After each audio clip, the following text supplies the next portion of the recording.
Hey everyone, it's the host of All Across America, Marco Vig, jumping in for a few seconds before the show to thank y'all for listening, to let you know that I want to hear from you. Tell me what you like about the show, and send me your suggestions too. Follow us on Instagram at AllXAmerica, or visit the website, allacrossamerica.net, and you can use our contact page there. If you want to support us, we're on Patreon at patreon.com/allacrossamerica. Try to respond personally to everyone who reaches out, so say hello. All right, on with the show. Podcasting from Portland East to Portland West, from Big Pine Key to Pacific Beach, and from San Juan to Guam, this is All Across America. All right, excellent. Well, Kevin, I just wanted to thank you for coming on the podcast, and it's an honor to have you. Well, I think it's an honor for everybody to have me. All right. I love it. That took a minute to soak in, I see. No, I appreciate the opportunity to share some of my work. Great. And, for folks listening at home that may be less knowledgeable about the Roswell incident, we'll get a little bit into the background of what is arguably one of the greatest incidents in popular culture, and may end up being one of the, most important incidents in the history of the world, depending on how things turn out. But Kevin, maybe we could start with a little bit about your background and how you got to become an investigator of the Roswell crash. Well, to begin with my background in ufology, I always blame my mother. Okay. She was a big science fiction fan, and science fiction is about alien visitation and interstellar flight and life on other planets and all of that stuff. And one of the first movies she took me to when I was a little tiny kid was Earth versus the Flying Saucers. I think that kind of sparked my interest in the UFO field. Okay. From that point on, I was always kind of interested. Read a book by Brad Steiger when I was in high school called Strangers from the Sky, which was a compendium of a bunch of UFO sightings. And I only mention this because Brad Steiger became a good friend. Wow. Because I knew the secret of how to find him. And after high school, having no prospects for going to college, having no money to go to college, having not applied to any colleges, I found myself in the Army. I volunteered because I learned that the Army was teaching high school graduates how to fly helicopters. And I figured I was going to end up in Vietnam. It would be better to fly over it than walk through it. So I went to Vietnam as a helicopter pilot, became an aircraft commander, spent a year in Vietnam, came back, finished my active duty tour, went to the University of Iowa, because I was going to study anthropology. And my plan was to, which is kind of crazy, and I think about it now, is I joined Air Force ROTC because I learned that ward officers didn't come under the auspices of being a commissioned officer, and I could take ROTC and get a commission in the Air Force, and they would give me a jet to fly. And I thought with anthropology, I'd probably be the only Air Force officer with an anthropology degree, and if they needed somebody to go to Mars, they'd have to pick me. But of course, what would an anthropologist be really to be doing on Mars? Hadn't thought that through at the time, I guess. Continued my interest in UFOs, were actually paid for some of my college by writing articles about UFOs for the various magazines. At one point, there were like 6 magazines dealing with UFOs. And I was writing articles for all of them. So I was paying for my college that way. In fact, I always joke about having gone to the University of Iowa, what I called my Saga scholarship. Saga published UFO report. And their payment for an article was $10 short of my tuition. So I'd write an article a semester and I turn the check over to them and give them another $10 and I was good to go. Imagine doing that today. Graduated from the University of Iowa, got commissioned. They had a deal, what they called a reduction in force at the time, and said that the only people being sent to flight school were academy graduates, Air Force Academy graduates, and distinguished military graduates. I was a distinguished military graduate. And they said, well, it'll be about 2 years. And I'm thinking, no, I can't get my life organized for 2 years. My wife is teaching school. I can't say to her, well, we're going to stay here for 2 years and then we're going to go do something else. So I took what was called the Palace option, which means I went on active duty for 90 days. So I got my commission and then I was discharged from active duty in the Air Force. But the commanding general of the unit I was sent to had been a World War II B-17 pilot. So we would share war stories on flying in different wars. And when my 90 days was up, he asked me if I would like to come on board because his aide was going on to something else and I could be his aide, or I could have the slot as an intelligence officer. Not being very bright in the military protocols at the time, I picked intelligence officer. If I'd known what was going on, I'd have picked general's aide, because then you're on the inside for all this good stuff. And so I stayed in the Air Force for a number of years, got out, was still writing magazine articles. Friend of mine, Bob Cornett, I said, let's write a science fiction novel. So we wrote a science fiction novel. We had some success with that. Along about 1990, he and I were going to science fiction conventions. Went to a science fiction convention in Milwaukee. I think it was called XCon, because all the conventions have con at the end. Like Icon is the Iowa City convention. WindyCon is in Chicago. MiniCon is in Minneapolis. Comic Con, for some reason, is in San Diego. Anyway, they were bringing up two guys from Center for UFO Studies from Chicago to debate the science fiction writers on UFOs. And I was going to be with the science fiction writer. It was Frederick Pohl, who anybody who's into science fiction knows who that is. And I believe the other guy was George R.R. Martin, and everybody knows who he is. This was before he was George R.R. Martin. Right. I actually was at his home once in Dubuque, Iowa. Anyway, Don Schmidt showed up, and the other guy couldn't make it. I didn't think it was fair 3 against 1 in the debate, so I switched sides. So I became pro UFO for the debate. And after it was over, Don and I talked for a while, and I interviewed him for a book I was working on, and got a call. Wanted to know if I wanted to go to investigate the Roswell case, because they learned there was stuff that needed to be done, witnesses who hadn't been interviewed, and things like that. And they thought I would be good because I had a military background. I could relate to the soldiers' attitudes and the protocols, and I would understand these things. So I said, sure, why not? Little did I know it was going to spend 35 years with that as one of the main focuses of my career. I did other UFO books, but I've done a number of Roswell books, the latest being Understanding Roswell, where I look a little bit differently at the case, looking at the backgrounds of the people and some of the controversies that have arisen and why some of it is unimportant and some of it is extremely important. I did a book called Roswell in the 21st Century that gave an outline of the whole thing too. So there's a couple of good books that I've done in Roswell recently. Done other books. One coming out just next month. And in fact, you can buy it already, I think, on Amazon. It's called 1973, which started out as looking at the Pascagoula abduction of Calvin Parker and Charles Hickson. Passed away. Yes, I know. I became friends with Calvin Parker. He was on my radio show, and we had a nice talk. What was interesting about that, and I know I'm just babbling on here. No, please. But he mentioned that there had been witnesses to the abduction, and I really hadn't heard that. And I said, these are guys that just came out. And he said, no, some of them were back in 1973. And I mean, they had been talking about it since 73. There's a document available that was created at Keesler Air Force Base, where Hickson and Parker had gone to be checked for radiation. And the people there, the Air Force officers there, sat them down to talk to them. And there's this document that talks about their experiences. And then it mentions other witnesses that have come forward. There's like 4 other witnesses on this document. He dated the date after the abduction. Okay. So there were additional witnesses that talked about it at the time, and others have come forward since. So I was going to do a book that kind of looked at that wave of sightings from late September through early November of 1973 and focus on the Hickson Parker abduction. Okay. And as I got into it, I realized 1973 started with a whole bunch of different UFO flaps. There was one in Georgia, for example, and like that. So the book expanded beyond just that one part of it, but it's now a look at what was going on in 1973 in the world of the UFO. And what is the title again, Kevin? 1973. That's it, 1973. Okay, period. and tell us how many books you've written, both ufology and science fiction. I can't do that because I stopped counting at 125. I will tell you that I am under contract for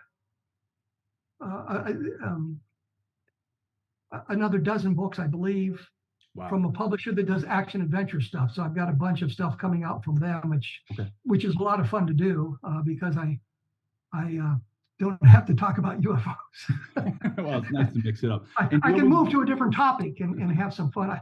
Yeah. Although, strangely, sometimes the research into the fiction is as expansive as that in UFO research. You want to get the stuff right, so you've got a fictional setting, and if it's not a science fiction world where you can make everything up, Yeah. but you're dealing with historical action adventure books, and I've done a number of books about Vietnam. I have to make sure that the weapons were right and the all of that sort of thing. But since I was there, it makes it much simpler to do, but you have to look at all of that sort of thing to get it right. In fact, I got in an argument with an editor because I had put in M79s in the Vietnam books. And he said they didn't have M79s in Vietnam. And I said, yes, they did. He said, no, I talked to a friend and he said they didn't have them in Vietnam. And I said, well, I was there and we had them. Right. So I win. I win. I win that argument. But I was rereading one of the books and I was astonished at the detail of the weapons that showed up in some of these books. And I thought, gee, I don't remember that stuff now. So, right. That's kind of interesting. But so it's that. And I figure probably 150 books would be a good number to stop on. 37 of them are UFO books. Okay. Brad Steiger and I used to argue about who had written the most UFO books. He thought it was me, and I thought it was him. Now he wrote something like 180 books, but he did a lot of paranormal stuff as well, and ghosts and things like that. So I may win on just the UFO aspect of it. And all under the name Kevin Randle, or did you use any pen? Or Kevin D. Randle. Yeah, Kevin D. Randle. Some of them say Kevin D. Randle, some say Captain U.S. Air Force Reserve, and I say, no, now it's Lieutenant Colonel Kevin Randle, U.S. Army. Oh, wow, okay. I moved on from the Air Force. Okay. After 9/11, I got back into the Army.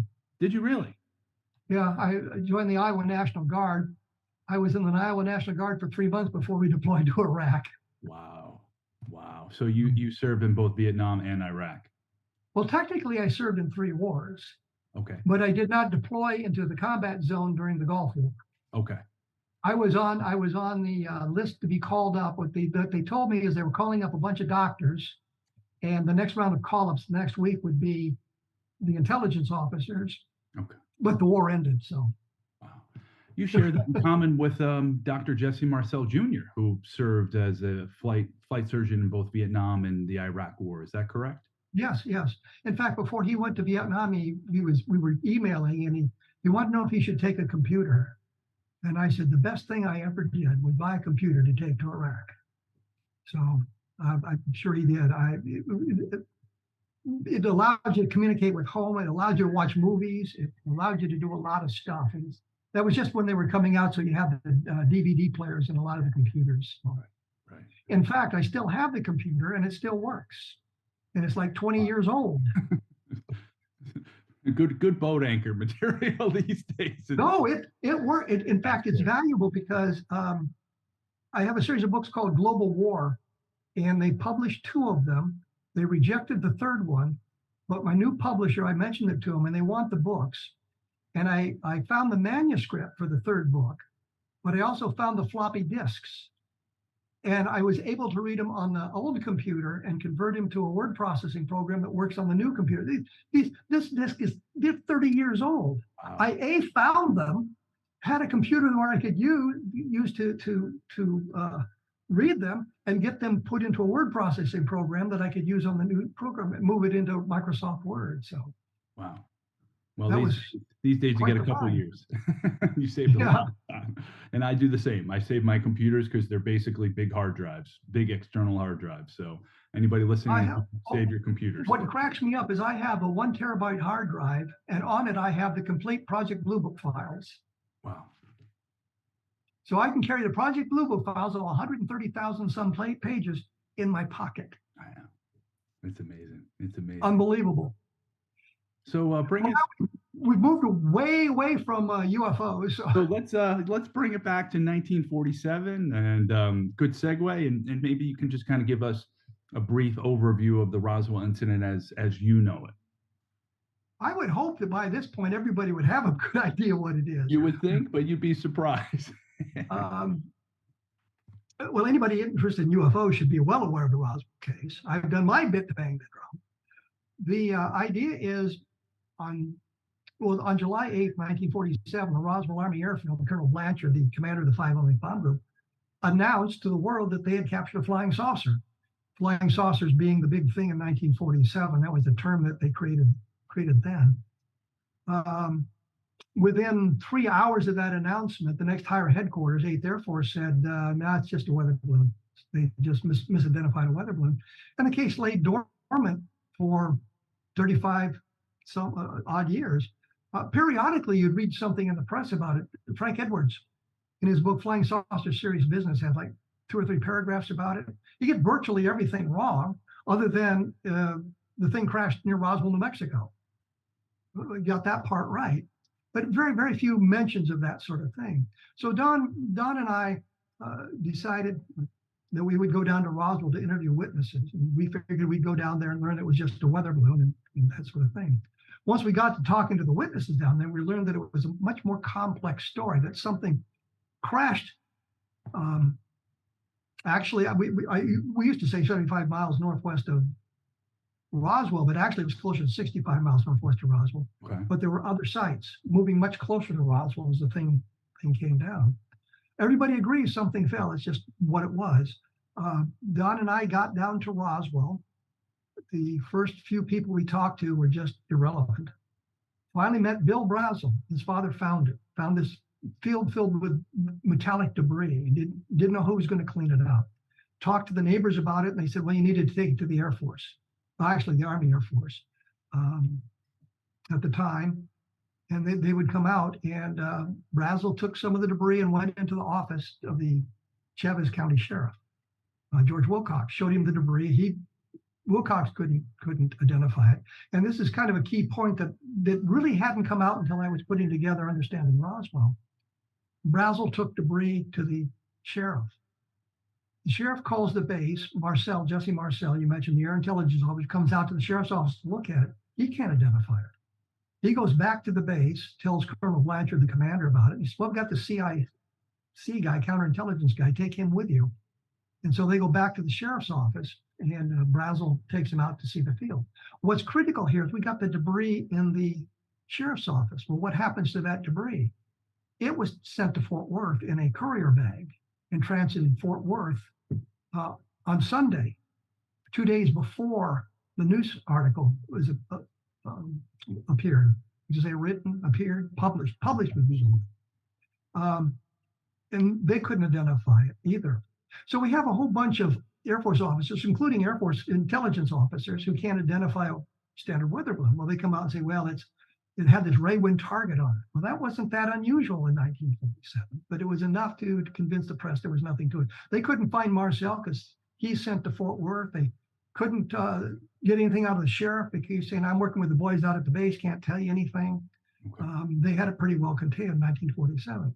So we have a crash of something that's not identified until General Ramey at the 8th Air Force headquarters says the weather balloon, that's where it lay, until Jesse Marcel in 1978, talking to his ham radio buddies. Marcel was a ham radio operator. He owned, after he got out of the service, he owned a radio and TV repair store. In Houma, Louisiana. I don't think they have those anymore. No, not really. Just buy a new one. Yeah. Because it's cheaper. And he told, he was talking to the ham radio operators, and Stan Friedman was in New Orleans doing an interview at the radio station, the television station there. And one of the directors or producers or news directors said to him, this guy you need to talk to in Houma, Louisiana, Jesse Marcel. Friedman calls Marcel and just doesn't think much of it. Here's another story of a crashed UFO. Well, at the time, 1978, we're not talking about crashed UFOs other than Len Springfield. He's researching these stories, but the rest of us are saying, well, yeah, that's a bunch of nonsense. Marcel was unable to tell him much about it other than it was Roswell, New Mexico, and he wasn't sure when the date was or anything like that. Bill Moore is doing research into 1947, and I found this myself, looking at newspapers, and lo and behold, around the 9th and 10th of July, 1947, Jesse Marcel's picture appears in the newspaper with really a weather balloon. So now they've got the date and the location, and they can run from there. Len Springfield got involved talking to Jesse Marcel. Okay. Skeptics will say, well, he didn't have Marcel's story in his paper that he presented at the MUFON conference in 1978. And Len Stringfield told me, and I say it that way so people understand that I talked to Len Stringfield about this. He said, well, yeah, we had to submit the papers 5 or 6 months early. And so he found out about Marcel after the paper had been submitted. But he said, in my presentation at the symposium, I mentioned this stuff. So we've got this sort of thing. And then there was more stories coming out. I know I saw the book, The Roswell Incident, around 1980 when it was published. And I said to my wife, they've repackaged the Aztec story and just moved it to a different location in New Mexico. And I wasn't that interested in it. Okay. And kind of ignored it. I was old school in that respect, that UFOs don't crash. There's no sense in just really looking. You were a skeptic originally. Oh, absolutely. But and as was Don Schmidt. Okay. And so we get down to Roswell, and that everything is pointing in the direction that it's just nothing here until we meet Bill Brazel. Wow. And we meet Bill Brazel in Carrizosa, New Mexico. And there's pictures on my blog of Bill Brazel and Don Schmidt and me. And so we can prove we met Bill Brazel. and we can pretty well identify the location. In fact, people were saying, well, you guys have never been to Roswell. So I had pictures of us taken at the flight service station. It says Roswell, New Mexico, FAA flight service station. So here we are in Roswell on the airport. How many times have you been in Roswell? Bill Brazel turned it around. He was talking about this thing, and he finally said to us, well, he said at one point, he said, well, I told my wife, Shirley, that if I liked these guys, I'd probably help them. If I didn't, I wouldn't. And he liked us because he finally says to us, my dad found this thing and told us the story of what had happened with his dad. And he said he found some scraps of this debris, and he talked about the unusual properties. He said there was something like monofilament fishing line, which, okay. And he said you shine a light in one end, it would come out the other end. So he's basically talking about fiber optics. Yeah. He talked about this piece of debris that was light like balsa. If you've ever held balsa wood, it's got no real density to it. He said he got out his pocket knife that he used to cut barbed wire, for crying out loud. And he said, I was trying to get a shaving off it because I want to see if there was any stratification. Okay. And he couldn't get a shaving on it, so that's how tough the stuff was. And then he talked about the foil, which everybody now knows about. The foil that he said, I wadded up in a ball and it would unfold itself. Right. Molecules with a memory. We still don't have anything like that, because if we did, it would put part of the car repair business out of business, because if you had your fenders made out of that stuff and you drove into a tree, you'd back up and it would unfold itself, and go back to its normal shape. Anyway, so we were heading home. We were driving back from Roswell to Albuquerque to catch our floats home, catch our floats home. And I said to Don, we've got to come back. And that kind of started the whole thing. And we were back within 6 weeks. Frank Joyce, who'd begged off of the first interview we wanted to conduct on our first trip down there, was one of the reasons we didn't think there was anything to it. He said he was sick and just couldn't meet with us. Met with him, got his end of the story, met with the family of the sheriff. And one of those was very important, Phyllis McGuire, because she had been in the sheriff's office. The sheriff's apartment was above the jail in 1947. And so they were always in the office. And when Brazel brought in the material, she was there. So we had an eyewitness who told us about the stuff coming in.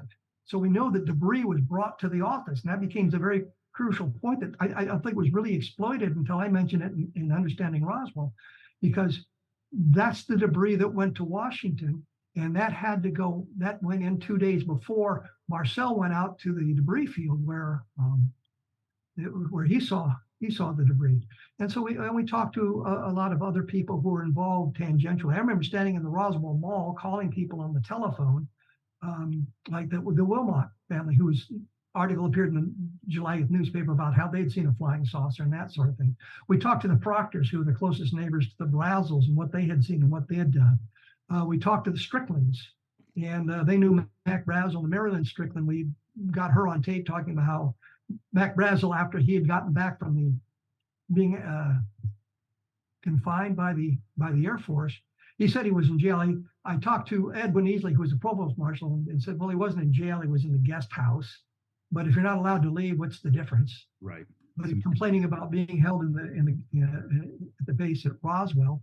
And so we talking to all these people, and they have little bits and pieces of the story. Marion Strickland, she said, well, he was in talking to my husband about this, Lyman Strickland, and I was making coffee and hovering around in the kitchen, and I was listening to the story.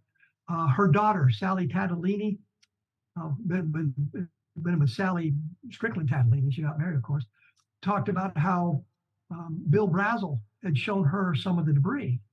And the Air Force actually quotes from her affidavit in their massive report, but they leave out the critical paragraph. So they cherry picked the best part of what she said. It was sort of lover-like and that sort of thing. And in the next paragraph, she's talking about its properties, and they just left that out. So we talked to these people, and it became clear that they didn't see everything. They didn't see the bodies. They didn't see this. They didn't see, but they saw little pieces of things. Yeah. Frankie Bro, the daughter of the firefighter, Dan Dwyer, who went out to the site himself. And people said, well, the Roswell Fire Department didn't make runs out of the city limits in 1947. I went through the fire logs. There was nothing about a run outside the city limits on the dates in question, but there were other runs outside the city limits where they did go outside. And one of the firefighters said, what were we supposed to do, let it burn? And so Carl Flock kind of exploited that in his book, talked to a guy named Smith who was in the fire department and said, no, we didn't make a run out there. So I called the guy up, and we're chatting about this. And I asked one more question that Carl didn't. I said, Dan Dwyer? I said, oh, yeah, Dan went out. I said, what? There you go. He said, yeah, this colonel had come around, and it's always a colonel, never a captain, never a major, always a colonel, came out and told us that we need not go out there because the local Roswell base fire department was handling it. But Dan Dwyer, in his personal car, went out. So we didn't get Dan Dwyer because he passed away, of course, before any of us could get to him. But his daughter had seen some of the debris and told what her father told her. We called her sister, Helen Cahill, and she confirmed, well, I didn't live there in 1947, but my dad told me about it later, but before all the publicity came out. So this was before that went on. So we've got an awful lot of witnesses giving a little bits and pieces of stories, and we're putting it together that way. How many witnesses total have you? I haven't made a count. I think total we probably talked to 650 people. Now, not all of them could tell us anything. Right. I talked to one guy, for example, I think he was 89 when I finally got to him, had been a low-ranking enlisted man. And we were chatting about that. And he said, well, I don't remember much about it. We were told to forget about it. So that was his little contribution. Yeah, they had talked to the people at the base and said, don't discuss this with anybody. That was his little piece of information that was kind of important. I talked to Major Edwin Easley. He was a provost marshal. Provost marshal is like the top cop on the chief of police. Okay. And he was in command of the base security and the military police squadron. Military police patrolled in the city. There was an actual police function, and the security squadron, they were responsible for keeping the base secure, making sure people weren't where they were going where they weren't supposed to go, and that sort of thing, and all of that. But I talked to Edwin Easley. I think I'm the only one who ever talked to him, and I made it clear to him I was former military, so I understood. And I think the first thing he said when I asked a question about it, I said, "Well, you're the provost marshal in 1947." Yes, he was, and that sort of thing. And I said, "I'd like to talk to you about the incident there in July." And he said, "I can't talk about it." And that was kind of the refrain. I can't talk about it. I was sworn to secrecy. So made it clear it was sworn to secrecy. Now, something that just happened not that long ago, we had said that Easley had mentioned that he had promised the president he wouldn't talk about it. Because I'd said to him, if I can find a general officer who's involved to absolve you from your oath here, would you talk about it? He said, no, I promised the president I wouldn't talk about it. And the skeptics are all saying, oh, yeah, the president's going to call a major and talk to him. And I'm thinking, I believe that the president called a lieutenant colonel named Doolittle, and the next thing you know, he's flying bombers over Tokyo. I mean, it depends on the person and what the event is, whether or not the president would be involved in this sort of thing. Right. And then we said, we had evidence that Secret Service men had been in Roswell. And so the Secret Service man had asked Easley not to talk about it. That is virtually the same thing as promising the president he wouldn't talk about it. Nancy I want to say Nancy Travis. That cannot be right because Nancy Travis is an actress. But his daughter, Nancy, who turned out to be an attorney, had a letter from the Secret Service, I think dated in January 1948, thanking Edwin Easley for his cooperation. Doesn't prove what fell was extraterrestrial, but does verify parts of his story. I eventually asked Easley, I said, are we following the right path? Because he would get right up against it and then his oath would kick in. And I respected him for wanting to live up to his oath. I said, are we following the right path? And he says, what do you mean? And I said, well, we think it's extraterrestrial. He said, well, let me put it this way. It's not the wrong path. So here's the top police officer who had been responsible for getting the MPs out to guard the site and all of this stuff, telling me the extraterrestrials is right. Of course, Jesse Marcel said the same thing. Yeah. Patrick Saunders, who was the base adjutant at the time, and I talked to him a couple of times, and he was always making jokes about the little green men and that sort of thing. I have letters from various people, and I have actually a statement from him in which he was telling them about what they had done to cover it up. I've got a letter from Susan Saunders, I forget her married name, where he said he's kind of bragging about what they had done. On the flyleaf, I think it's to the book, The Truth About the UFO Crash at Roswell. On the flyleaf, there's one of those blurb type things, and it says damage control, and it says what they had done to hide the stuff. And Saunders wrote on that page, here's the truth, and I never told anybody anything, and he signed his name. So, I mean, here's virtually a voice from the grave. We talked to, I say we, Don Schmidt, and I talked to Tim Saunders in July about that. And he brought his dad's flight logs so we could compare the signatures from that statement, which we knew was real, with how he'd signed the flight logs. Then the way he signed his name was fairly distinctive that even I, as not an expert in handwriting analysis, could say, yeah, the same hand wrote these things. But I said, well, even if he's only referring to the information on that page, as opposed to the entirety of the book, if he's only referring to that, what it's talking about is how they covered it up. The records were changed and they fudged this and they fudged that. So we got all that kind of information. One of the other things that came out around 2000 is Walter Hott, who was the public affairs officer, public information officer in Roswell 47, had said for decades, all he did was write the press release. In fact, he would say, I'm not even sure I wrote the press release. Blanchard became a general.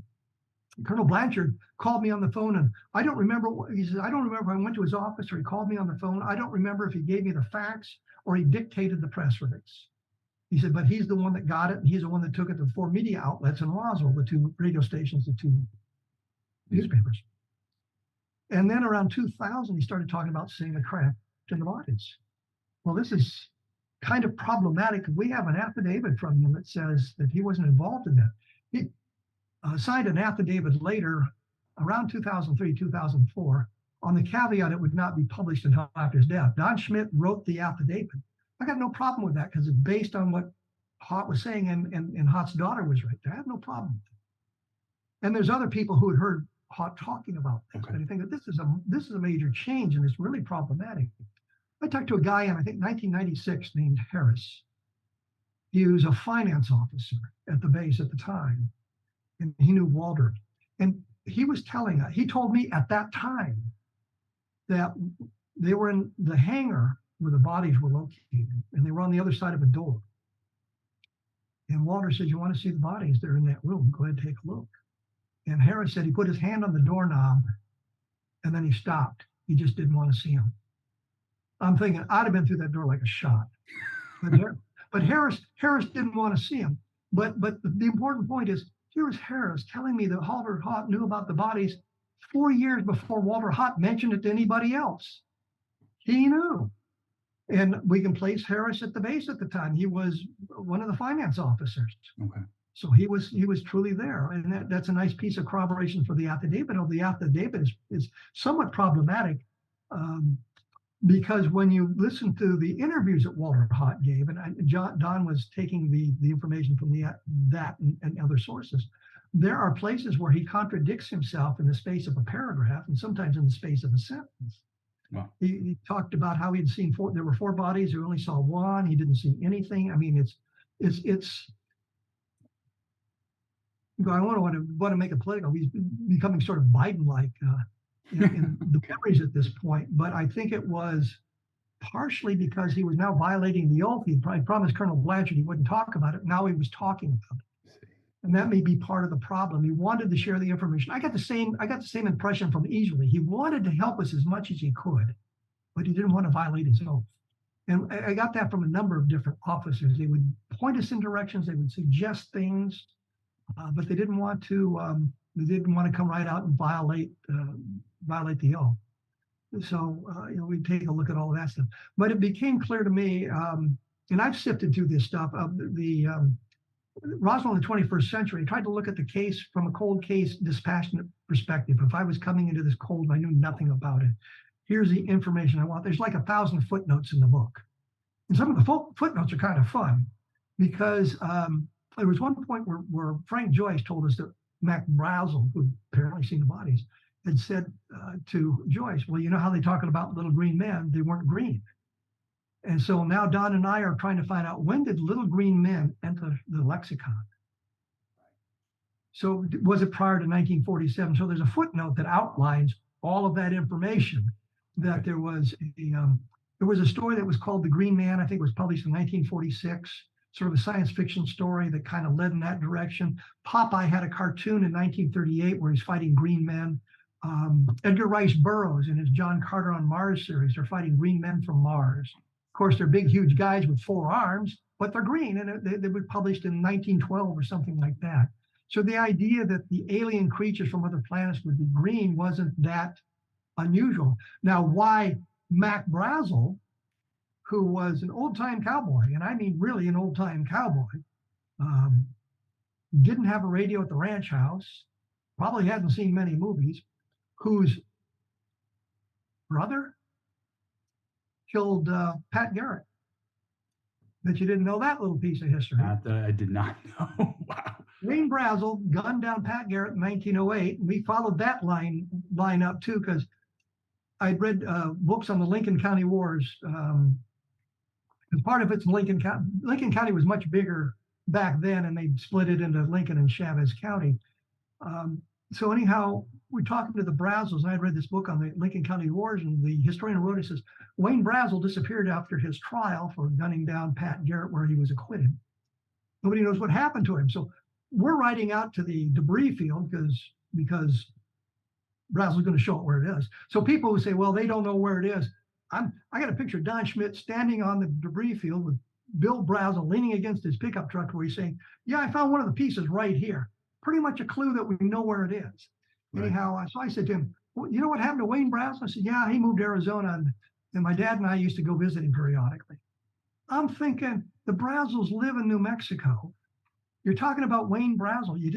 Nobody bothered to call to find out if they're related to the guy, to find out what happened to Wayne Brazel. So, just sort of an offshoot of our investigation, and I'll just share one more anecdote about that. So we're driving out to the debris field. It's 8 o'clock in the morning. Brazel's driving, and he opens up a beer. He says, you boys want a beer? And Don says, no, I don't drink. And I'm thinking, guy's taking us out to the debris field. Somebody ought to have a beer with him. So at 8 o'clock in the morning, I'm drinking a warm beer on the way to the debris field. Great, warm beer. Not my favorite breakfast food.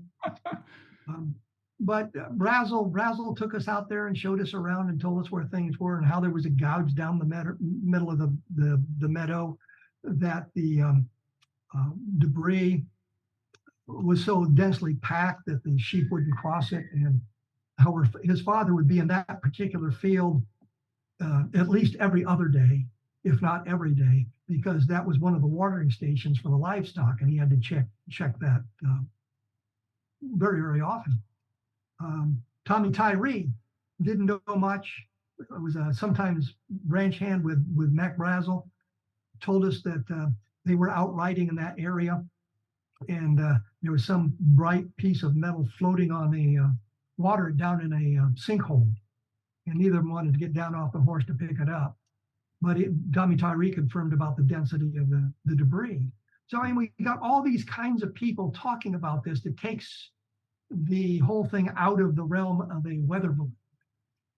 And of course, and I'll go this direction right now because we keep talking weather balloons. The Air Force investigated in 1994, and I've talked to Colonel Weaver. In fact, I've met Colonel Weaver. He's a nice enough guy. We just disagree on this one thing. Can you tell us who Colonel Weaver is for folks that may not? Me? Can you tell us who Colonel Weaver is? Oh, Colonel Weaver was the man in charge of the Air Force investigation in the 1990s when the Air Force did their investigation of the Roswell. He and a lieutenant named McAndrews. That's the one. His name. There you go. The books. I should have brought mine. I could have had Weaver sign it, for crying out loud. Where's my brain? Anyway, Weaver is responsible for getting the flight logs of what was called Project Mogul. Right. So we have all the Project Mogul records, and they're published in that one book you held up. And if flight number 4 of this Mogul array, it was supposed to be the big long array with balloons and ray wind targets and all this stuff on it. And what they normally publish is a 600-foot long array, which they considered a hazard to aerial navigation. But those long arrays never flew into Mexico. The ones in New Mexico were only about 400 feet long, which is still a bit of a hazard. You could fly in air, things in a cloud, and you fly into the cloud on IFR, and you're screwed. But it shows that flight number 4, the culprit in this, never flew. Wow. Okay. It was never launched. It was canceled. It says right in the documents, canceled because of clouds. They could not fly in cloudy weather. They could not fly at night because these long arrays were considered a hazard to aerial navigation. So the Air Force report actually says, even though they said, well, it was Project, we hear all the day Project Mogul, the Air Force report actually tells you, no, it wasn't, because all the balloons are accounted for. Right. It wasn't a Project Mogul balloon. Can we just jump back into the 4 stories before we get into Mogul, the 4 stories that the government has, which started with, of course, the famous press release. And then, as you said, 3 hours later, they said it was a weather balloon. And then in 1994, they gave this Project Mogul explanation. Well, that pretty well covers it. Yeah. All right. Well, the difference is with the ray wind target and the weather balloon, were they launching ray wind targets in the Roswell area at the time? And the answer is probably, because they were taking weather data. But what you see in General Ramey's office in the famous pictures of Jesse Marcel with the balloon, and then General Ramey with the balloon, and we can talk about the Ramey memo if you want to, and then General Ramey and Thomas DuBose, who talked to us about how they had transferred the material from a plane from Roswell to a plane in Fort Worth to go on to Washington, D.C. on Sunday, July 6th. So, we talked to DuBose about all of that sort of thing. But what they showed in Ramey's office was just a single ray wind target, fairly degraded, and the envelope from the weather balloon. And I talked to Irving Newton, who is in the last picture with the weather balloon. And I asked him, did you launch those things at Fort Worth? And he said, no, we didn't have any. And I said, would you know where to go? And he said, well, not really. And I'm thinking, yeah, you would have gone to Fort Sill if you needed one. Because the artillery school was there and they were launching the ray wind targets all the time, and you knew that as well as I did. Which is another reason they brought me in, because I knew stuff like that. Right. I knew the artillery school was at Fort Sill, which isn't all that far north of Fort Worth. And the other thing is, I was in an aviation unit in Vietnam, and we treated the helicopters like the ground pounding units treated their trucks and jeeps. We needed to go somewhere. We got in a helicopter and went. So if they needed to pick up a weather balloon, they could have had one flown down from Fort Sill in an hour and a half. Right. But it's clear what's in Ramey's office is a single degraded ray wind target, something they tore up, and the envelope from the balloon. The material that Marcel brought to Fort Worth wouldn't have covered that much space. He didn't bring that much material to Fort Worth. There were other flights later on that transited Fort Worth with the debris and the bodies, but when Marcel went in, he was ordered into Fort Worth by General Ramey to show him some of the stuff. And we have descriptions of what he took. It was all wrapped up so you couldn't see the actual material, but it was like the 3 shoe boxes and a triangular shaped piece. that he took in, and there was just much more of it than they had in. That was virtually all they took with them. The other stuff was still coming out and going through. And other people talked about building crates and putting the material in the crates. A guy named Robert Smith, for example, told us about how he was building the crate, and one of the sergeants had a piece of the debris that he had slipped into a pocket, which would have gotten him into a great deal of trouble if anybody knew it. And he was showing it around. It was the foil that you could wad up. And Smith told us he'd seen that piece of foil. Wow. So I mean, I just and I go off on these tangents because I remember these things, but it's important because it's not just like one guy or two guys talking about this. It's all these other people who have these little bits and pieces of the story that's important. It puts it all in perspective. And just so folks know what the difference is between a general weather balloon and Project Mogul, weather balloon,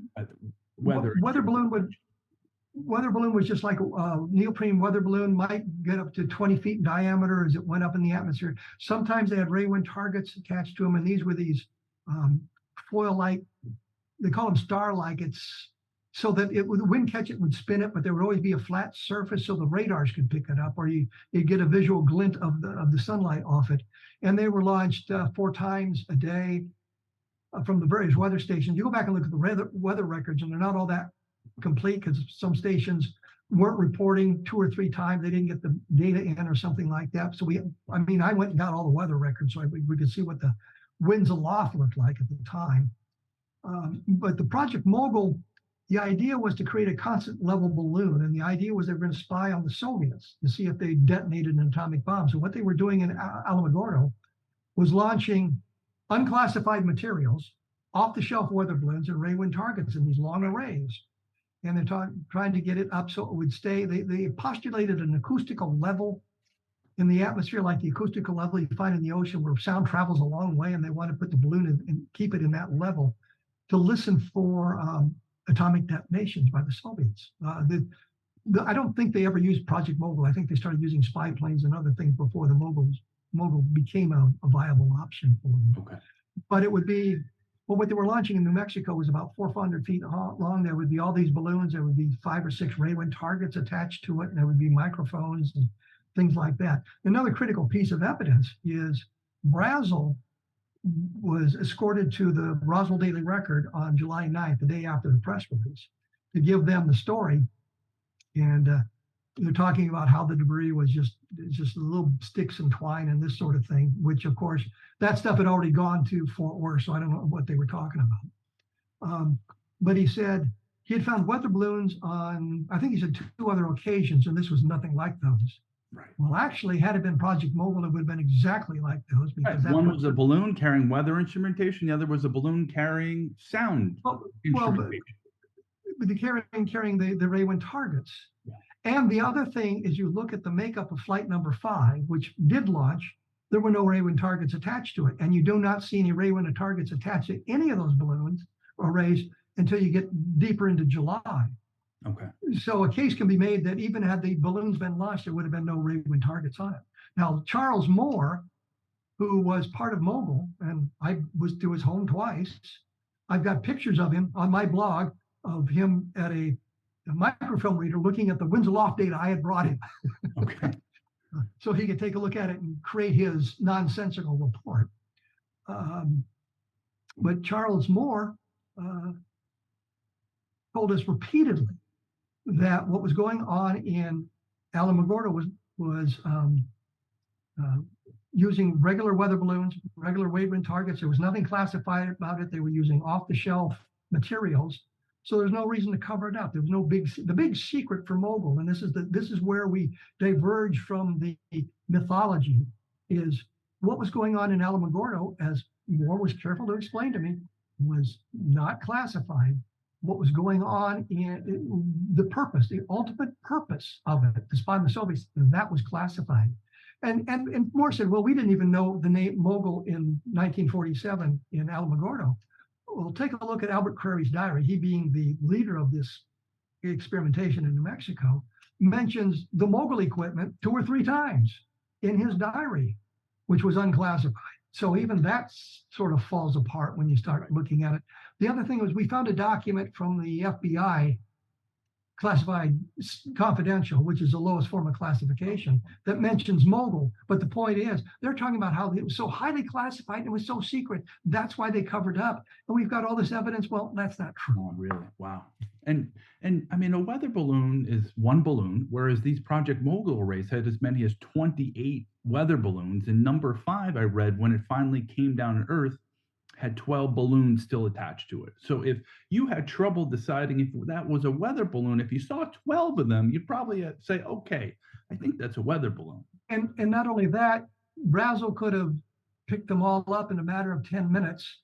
He wouldn't have been worried about who's going to clean up all this mess in my field that cars going to go in there. The other thing, and I'm sure you know this as well as I, Crary picked up a mogul array east of Roswell. It had flown from Alamogordo east, almost over the Roswell Army Airfield, and fell in the Bottomless Lakes area, which is a resort area east of Roswell. And by the way, just so you know, the Bottomless Lakes, they're about 90 feet deep. Okay. In case you want to know, bottomless means 90 feet. Bottomless, 90 feet. Okay. Anyway, Crary talks about how he was in a weapons carrier that they had, a military vehicle that they'd driven from Alamogordo to pick up this debris, and it was in the back, and the back of the weapons carrier is open.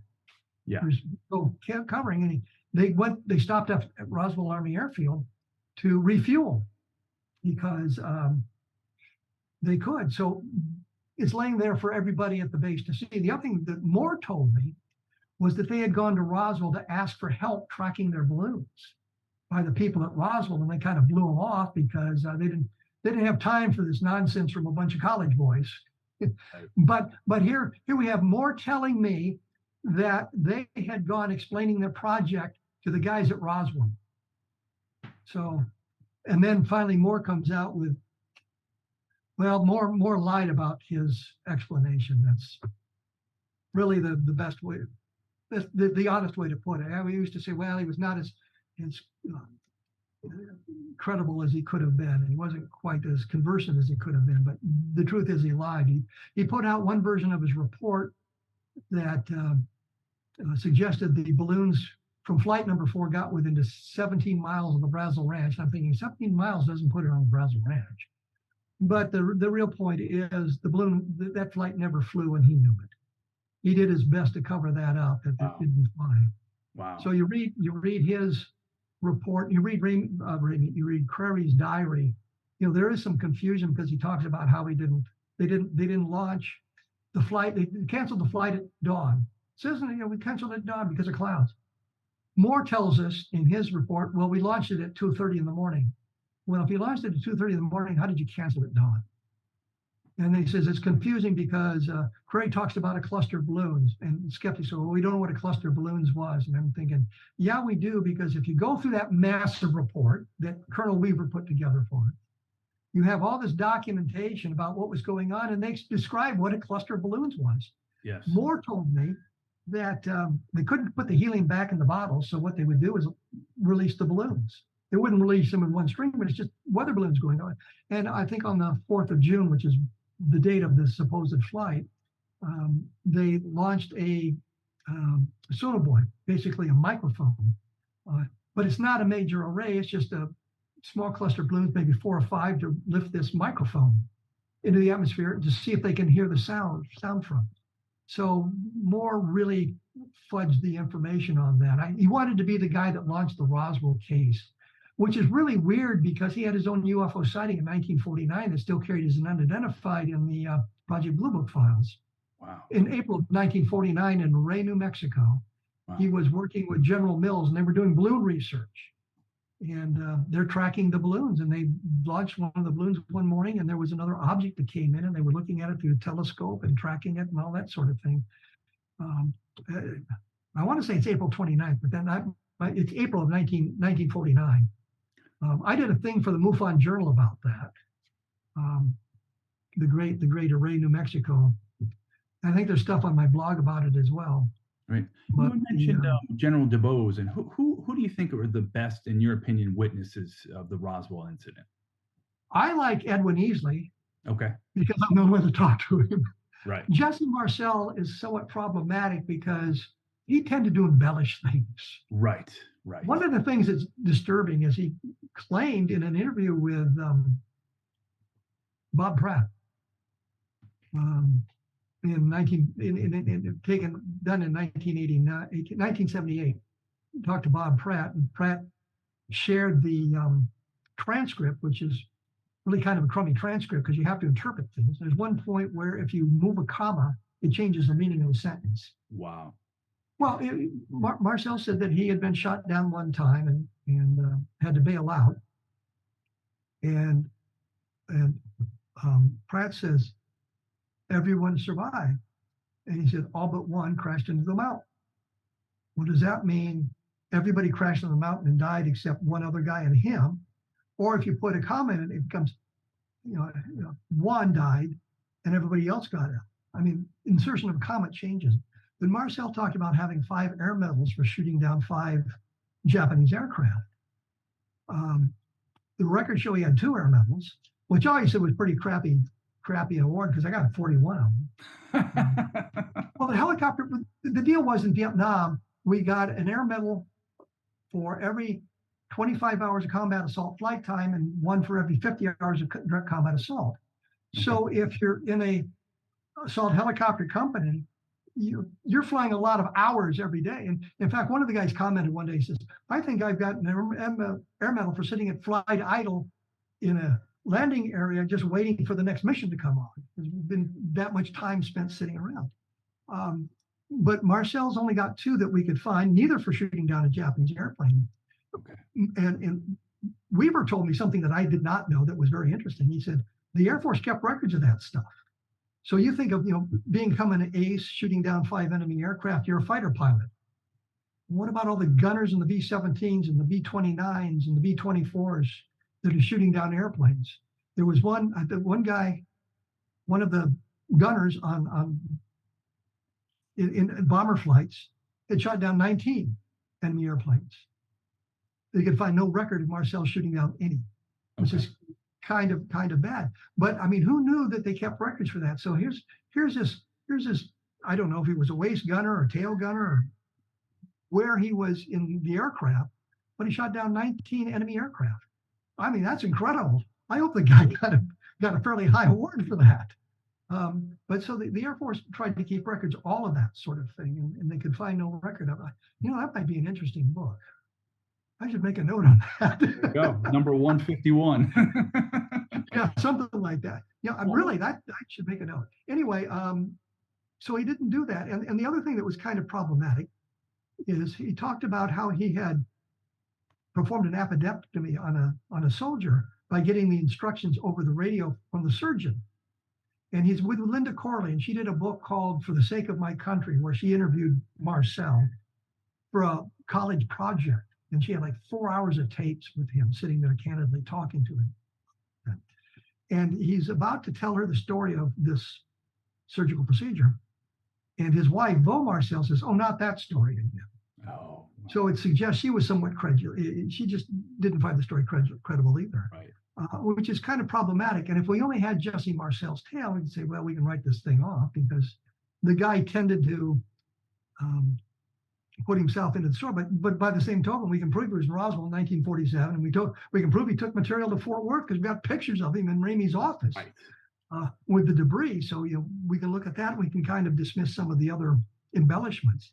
Yeah. And then we have all the other information going on. Patrick Saunders, I find very credible, even though most of what I have on him was secondhand from family members, but very credible stuff. And his son was very, very interesting talking to him about what he had said. Edwin Easley, I think I might have mentioned. Some of the family members of Sheriff Wilcox, who were there in the office at the time. Elizabeth Tolk, I don't think she was in there at that particular afternoon, but Phyllis McGuire was.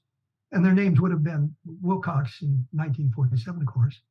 Bill Brazel, I don't know how Bill Brazel, very important witness talking about this. And there are other people like Chester Lytle. I mean, here's an incredible man. You look at his resume, was involved in creating the atomic trigger for the atomic bombs. Very credible man, knew Butch Blanchard really well, Colonel Blanchard really well. And the story is Lytle was in Alaska, and Blanchard was there. I don't know if Blanchard was in command of the base or what he was doing there. But Lytle got word that his wife had gone into labor and he needed to get to Chicago. And Blanchard says, come on, we'll go. I mean, if you're high enough in the ramp, I mean, you can do that sort of thing. Yeah. We'll catch you. This B-29 going out. We'll head on in. Yeah. C-54, whatever. So they're on the airplane heading to Chicago, and they're talking about this. Then Blanchard finally tells Lytle that there had been 4 bodies recovered, alien bodies. Now, granted, it's secondhand testimony, but you've got to consider the sources, Blanchard and Lytle. And Lytle's the man that he told it to. So there's another incredible witness. And Blanchard, of course, later became a 4-star general. He was going to be the chief of staff of the Air Force had he not died of a heart attack. I almost said croaked of a heart attack. That would be a little disrespectful. But he died of a heart attack in the Pentagon, I think, in 1964.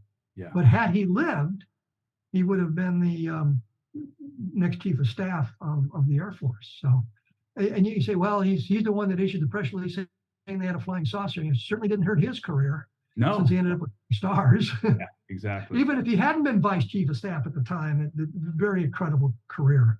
Sure. And what about Sappho Henderson and Pappy Henderson? Once again, secondhand, Sappho Henderson, wonderful lady. Yeah. Pappy Henderson apparently may have flown bodies to Wright Field, certainly flew wreckage to Wright Field, Okay. Wright-Patterson Air Force Base in 1947. Henderson's in the grocery store with his wife in, I think, 1978, and finds one of those old tabloid newspapers you used to find up near the checkout. It wasn't the Inquirer, it was one of the others, and see the story about the Roswell crash. So he buys the paper, which surprises Sappho Henderson, is what she told me. Surprised her to bought it. They get out the car, he handles the newspaper and said, read that story. And it's about the Roswell crash. And he says, I've been wanting to tell you about this for years, but I couldn't because I was sworn to secrecy. But I guess since it's in the newspaper, I can talk about it now. And I'm thinking, no, actually you can't, because you were sworn to secrecy. You can't talk about it. All you've done is now verified this story because you got it from classified sources. You can't talk about it. Wow. But by that time, nobody cared that much. But we who are trained in intelligence knew that he wasn't supposed to be chatting about that. Right. So she talked about how her husband had flown, I think she said, the material in the bodies to Wright Field, and that he had been an aircraft commander in X number of airplanes and that sort of thing. Very credible source. The daughters confirmed that. Which was one of the interesting daughters to me. told us that they had been standing outside in Roswell, or standing outside, I'm not going to say in Roswell, at some point, and looking up the stars. And UFOs came up or somehow, and he said, well, they're real, you know. So he confirmed it that way. He had apparently a piece of debris that he'd managed to collect. Showed it to a couple of guys when they lived out in California. Crum Schroeder was one guy, and I forget the other guy's name off the top of my head, but they subjected it to some tests. One guy had a background in metallurgy. One guy, I think, was a dentist, and they worked with all kinds of metals. And they did some experimentation. I said, well, I think the guy said he put a blowtorch on it for 10 minutes, and the piece of metal didn't even get warm. Yeah. And that if you turned off all the lights, then it would glow with a soft glow, but it wasn't radioactive. So the fact that Henderson was involved was corroborated by a number of different people. And again, just little bits and pieces of the story that Don and I should say Tom Carey, were able to uncover. So tell us about some of the skeptical literature we've got. Let's see. Charles B. Moore's The Genesis of a Modern Myth, the UFO Crash at Roswell. We've got Carl Flock's Roswell Inconvenient Facts and the Will to Believe. We've got Class's Skeptics UFO Newsletter number 30 from November of '94. Maybe you can just kind of walk us through their main points. What well, with Flock, this is my personal opinion. I knew Carl Flock very well. Okay. Have great empathy for him because he got Lou Gehrig's disease. Okay. And sorry. he was he called me one day and he was talking about, well, we should do a book together. In fact, he and I did an expose of Barney Barnett together. I mentioned Flock and I think it's L.C. Moore, not L.C. Moore, L.C. Smith, the Roswell firefighter. I think Flock wanted to be a writer. I know that because he told me that many, many times. And when he got to the table, there was Don Schmidt and me, there was Stan Friedman and Don Berliner. The pro Roswell books were pretty well taken at that point. I mean, I had a contract, for crying out loud. And so he went skeptical, and he wrote Roswell in Perspective for the Fund for UFO Research.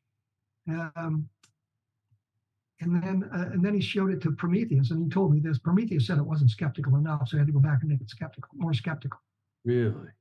But one of the things he did, we mentioned in a footnote a guy named Lovejoy, Lieutenant Colonel Lovejoy. And Carl wrote in his book, well, I can't find anything about Lovejoy. And the implication is we made this guy up. And they used to publish something called it's a registry of officers, all the officers on active duty in the reserves and the Guard. And Carl went to,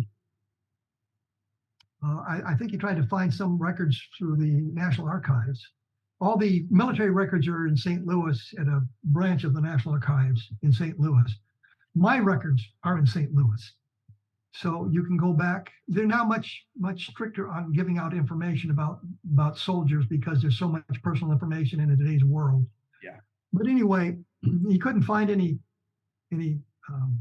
information about this. So I did I talked to Don about that, and then I went to the registry, and I could only find him on the retired list, but he was on a retired list as a lieutenant colonel. So I found him. He did have a military background. He rose to the rank of lieutenant colonel. So Lieutenant Colonel Frank Joy, I want to say Frank Lovejoy, but I don't think that's right. Now, Frank Lovejoy was an actor too, so it could well be. I don't know. Anyway, Lieutenant Colonel Lovejoy, I did a thing on my blog about that too, published that information. So I found the guy. And then Don and I talked about it, and we went back to his daughter and chatted with her about him and what he had said about the Roswell case. So we were able to verify the information. Carl didn't do that. I think he tried to find as much information as he could about him and failed. So he didn't do much with it. He did nothing with Arthur Exon. Arthur Exon, being a retired brigadier general, had been the base commander at Wright-Patterson Air Force Base in the 1960s.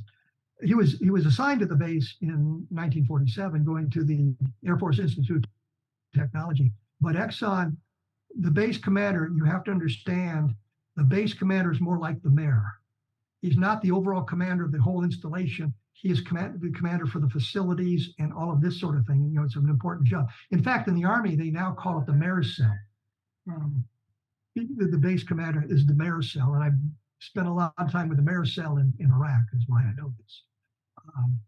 I was getting the intelligence from them as well. I was gathering intelligence to brief our guys about that. Anyway, Exxon, I've lost my point. And all this ancillary material. We had Lovejoy, Carl Flock and Exxon devotes like 2 paragraphs to him, and not much, okay, because Stan Friedman accused me of misquoting Exxon. I see. And I said, so I called Exxon because I knew him, and we chatted about that. And he said, well, he was a little bit leery about that. And I sent him a book, and I sent him a copy of the tape. And I said, tell me where I've misquoted you. And Exxon sent a letter back and said, well, all the quotes are accurate. He says, I think you gave it a little more emphasis than I would have liked, but all the quotes are accurate. So Stan Friedman was saying I misquoted him, and Exxon saying, well, no, you didn't really. Both Flock and Class ignore him, really don't talk about him much. I think Flock mentions him in 2 paragraphs and moves on from that. Too inconvenient? So Carl was doing a skeptical book, and I think he cherry-picked a lot of the data. Okay. I try in the books, especially the later books on the Roswell case, as we learn more about it, try not to cherry-pick the information, but provide all the information you need so you can decide on your own what you want to believe about the case. Right. Don and I got burned by some witnesses. We got badly burned, and I probably should say I got badly burned, not so much Don, by Frank Kaufman, who was making it up as he went along. And it wasn't until 2000 that we discovered the truth after Kaufman had died. And Don Schmidt, Mark Rodiger, and Mark Chesney were in Roswell, and they visited not Exxon, Kaufman's widow, Juanita, very nice lady. And she asked them to look through some of his documents to see if there was any contractual obligations that he needed to meet since he'd passed away, to make sure that it's all taken care of. I find that being dead is probably a really good excuse for not fulfilling your contract, but that's a whole other argument. So they were going through this, and they discovered that he had 2 typewriters from that era and a whole bunch of paper from the 1940s. And the reason you can tell it's from the 1940s because the printed paper that they were using had buy war bonds on it. So it's clearly World War II era paper. And he had put together documentation to verify his status there. The other thing, there was a picture of him in the yearbook receiving a medal. Near as I can tell, it's a World War II victory medal. And I don't know why there's a big presentation to giving Frank Kaufman a World War II victory medal, because that's what I think of as an everybody medal. Everybody got Everybody who served in World War II got one. It's like the National Defense Service Medal. If you serve in the military during time of conflict, you got the Vietnam War, the Gulf War, the Iraq War, you got a National Defense Service ribbon. I have 3 of them. So everybody got them. It's, it wasn't limited. But anyway, checking out the documentation and some of the signatures on the documentation, we find out that they had been forged. That some of the guys who signed said, "No, I didn't sign anything like that." Turned out Kaufman was lying to us the whole time. So in the later books, we have to make that point. Yeah, we got burned by Kaufman, but we carried on the investigation. We didn't stop with what we wanted to hear.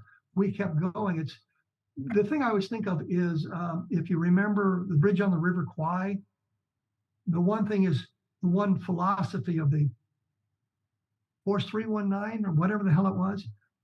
Their philosophy is always there's always one more thing to do. So in the book, they don't get the bridge blown up, but they had mined the railroad beyond the bridge so that when they got the bridge rebuilt, the next train across would blow up. And so in the book, they don't blow up the bridge, but the train blows up anyway. In the movie, they blow up the bridge. So that was kind of our investigative philosophy. There's always one more thing to do. There's always one more place to go. There's always one more thing to try to verify. And so we learned a lot about how things were. I'd known about the officer registry for a long time. In fact, one of the days when I was looking for something up there, I pulled the registry for the Army for 1877. And it listed all the officers killed at the Little Bighorn.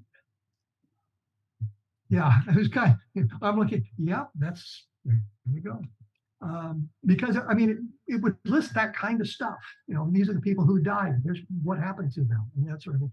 Oh, the other thing I was going to point out with Lovejoy, and I meant to do this, is if you were involved in intelligence work, you're not in the registry.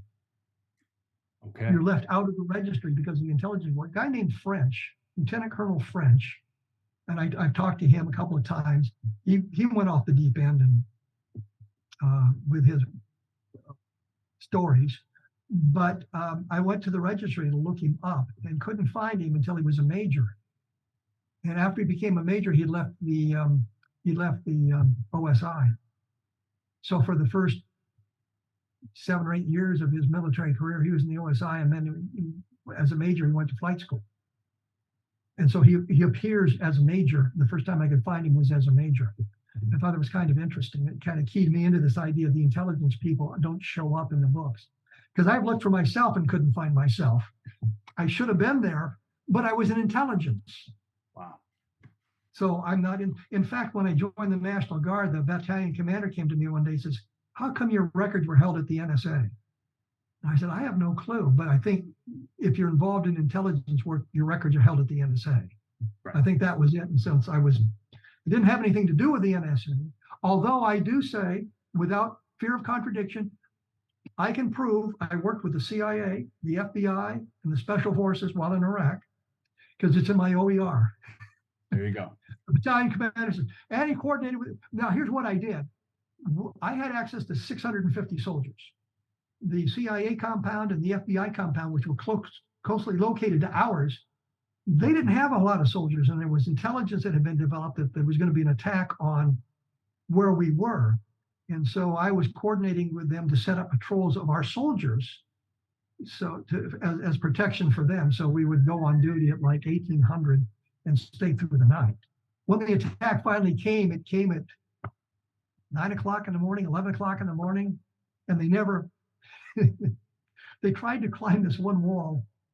There weren't that many of them. They're trying to climb this one wall, which put them, as they got, the wall was like 12 feet high.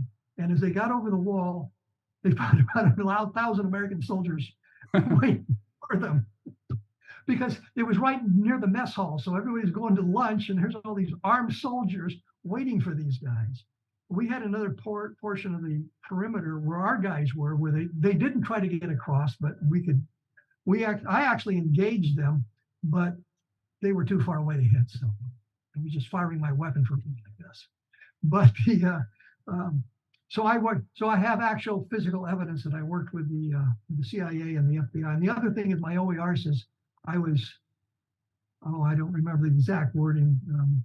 In all of the firefights that the battalion found himself, I was involved in all the firefights, which amounted to really basically nothing.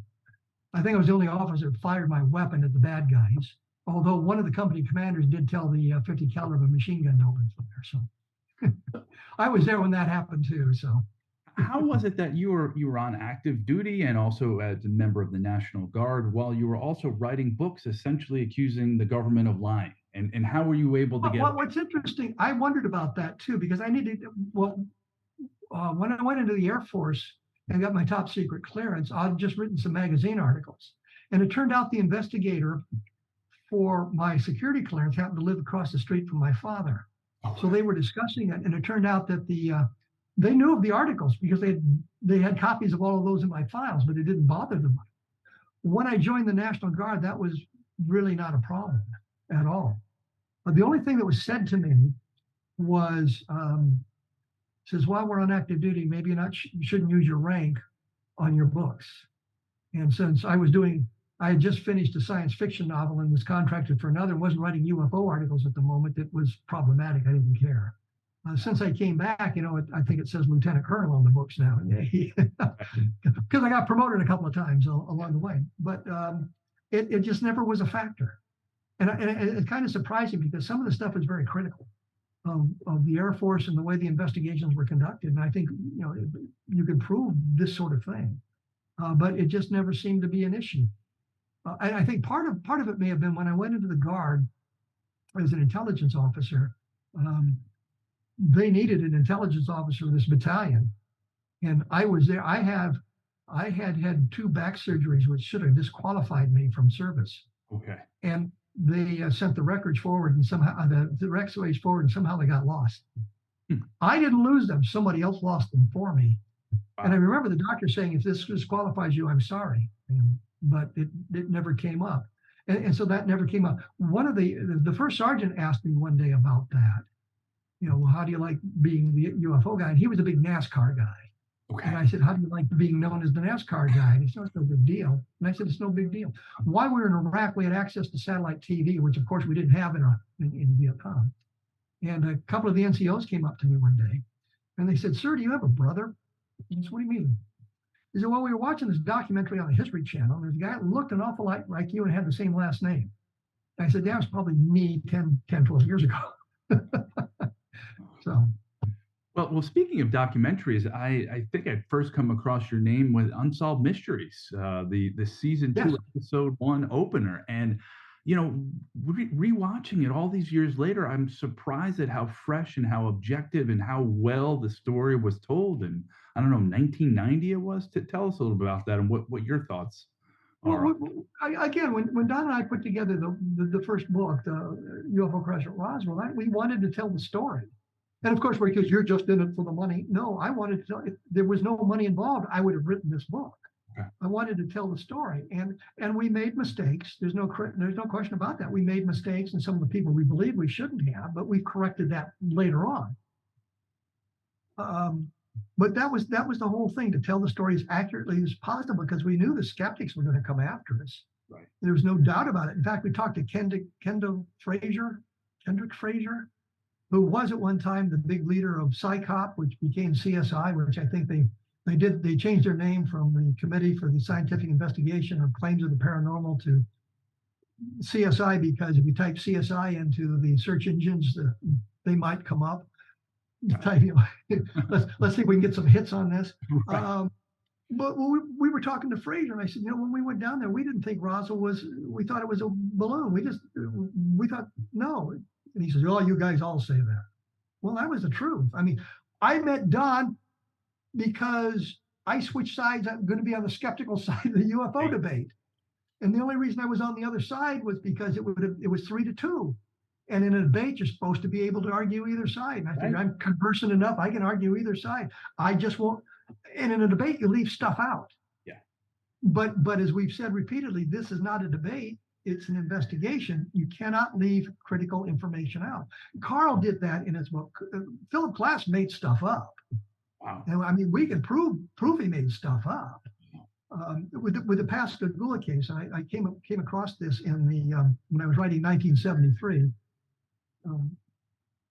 Glass, in his discussion of the Pascagoula abduction with Hickson and Parker, most of it is about the qualifications of the polygraph operator. It's not about what Hickson and Parker said. It's about what the polygraph operator's credentials were. And you go, well, that's nonsensical. Yeah, they said, why didn't they go to this place? And they did, and they said they wouldn't do it. And they went to the closest thing they could get to. And besides, they got a trip to New Orleans out of the field. Class said, well, here's this big highway going by the abduction location. Why didn't somebody on the highway report it? Well, if you go and you drive across the highway, you find out why. If you're going one direction, the way the highway is laid out, you really can't see down into the area where Hickson and Parker were because of the structure of the highway. If you're going the other direction, it's visible for like a second and a half, and you have to look out the back window to see it. And then the other thing, he doesn't mention that there were witnesses who were identified the day after it having seen it. And one of them was driving on that damned highway. There's my swear word for you. But driving on the highway. And he was with 2 other people. So they all saw down in there. And there was another guy as well who was interviewed or mentioned in this Air Force document. It's an Air Force document the next day. I think Ralph Blum in his book talked to those guys. Now, since then, when Philip Mantle has been doing a number of books on the Hickson Parker abduction, and between you and me and the fence post, I think the writing is a little sloppy in places, but it's the writing that's sloppy. It's not the investigation. If I was writing the book, I would have handled it a little bit differently, but that's just me.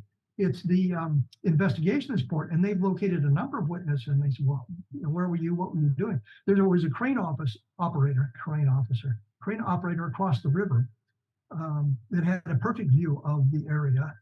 And they found him later, much later. But the point is, at this point, I don't care because we have witnesses from the same time. So Class fudged the information. He made stuff up in cases. He would go after witnesses. In today's world, it'd be called doxing. Wow. But James McDonald, who was doing research for the Navy, I think, in Australia, the Navy paid for the contract. The Class made a big deal about how he was doing UFO research on Navy time. Well, he really wasn't, because he was in Australia, and when they were off duty, he would do his UFO research, but it just annoyed the Navy. So he lost his connections with the Navy. There was another guy who had a UFO sighting, and he was teaching at a college. And this is all on my blog too. He was teaching at a college, and Class tried to get him fired, and they didn't care. Wow. And he did some of the same things to me. That's unfortunate. So I mean, I was challenged by, I'd mentioned this how in class, and I said, well, find 4 examples. So I did of him doing this. And I posted it on my blog about that. And you mentioned, we'll go after Cal Korff because he still goes after me. Cal Korff is not a credible source. His book is riddled with errors. My favorite is the one where he has combined the testimony of 3 different witnesses into one, so he can discredit it, and he discredits the wrong person. He goes after Edwin Easley because he said, "Well, I talked to Easley's doctor. Turns out it wasn't his oncologist; it was his eye doctor, and it really didn't matter." And he said, "Well, Easley was out of it. He confused issues. He got mixed up." No, that was actually where William Curley Holden, and it came from his daughter. And Holden was 96 at the time. And when I interviewed him, I was very careful in my interview of him not to lead him anywhere. And it was the daughter that said that he got confused. And there was one other guy that he put in that conglomeration of mistakes. So, and he was, he said they didn't use the term flying saucer in 1947.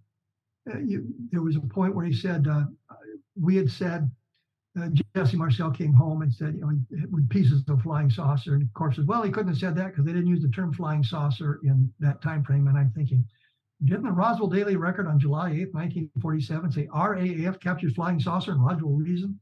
Yeah. I mean, that pretty well says flying saucer sure right does. There. Sure and the next day it was General Ramey empties Roswell saucer. And he said, well, there's no, I had written in one of the books that Bill Brazel said he'd seen his dad's name in the newspaper, the Albuquerque newspaper. And Korff said, well, they said Bill Brazel saw his father's picture in the newspaper, and his father's picture never appeared in the newspaper. And so I sent him a copy of the Roswell Daily Record for July 10th, I think it is, with Mac Brazel's picture on his front page of the newspaper. There was pictures of him in newspapers all around the country, so it was no big deal. Mostly he's smoking a cigar and looking incredibly rural. So there's also a bit of, as you referred to earlier, lying by omission and excluding paragraphs. And one thing that caught me getting back to that Unsolved Mysteries episode was that they'd often talk about the sticks, tape, and foil. And sticks, paper, and tape, and that was the reflectors on the balloons.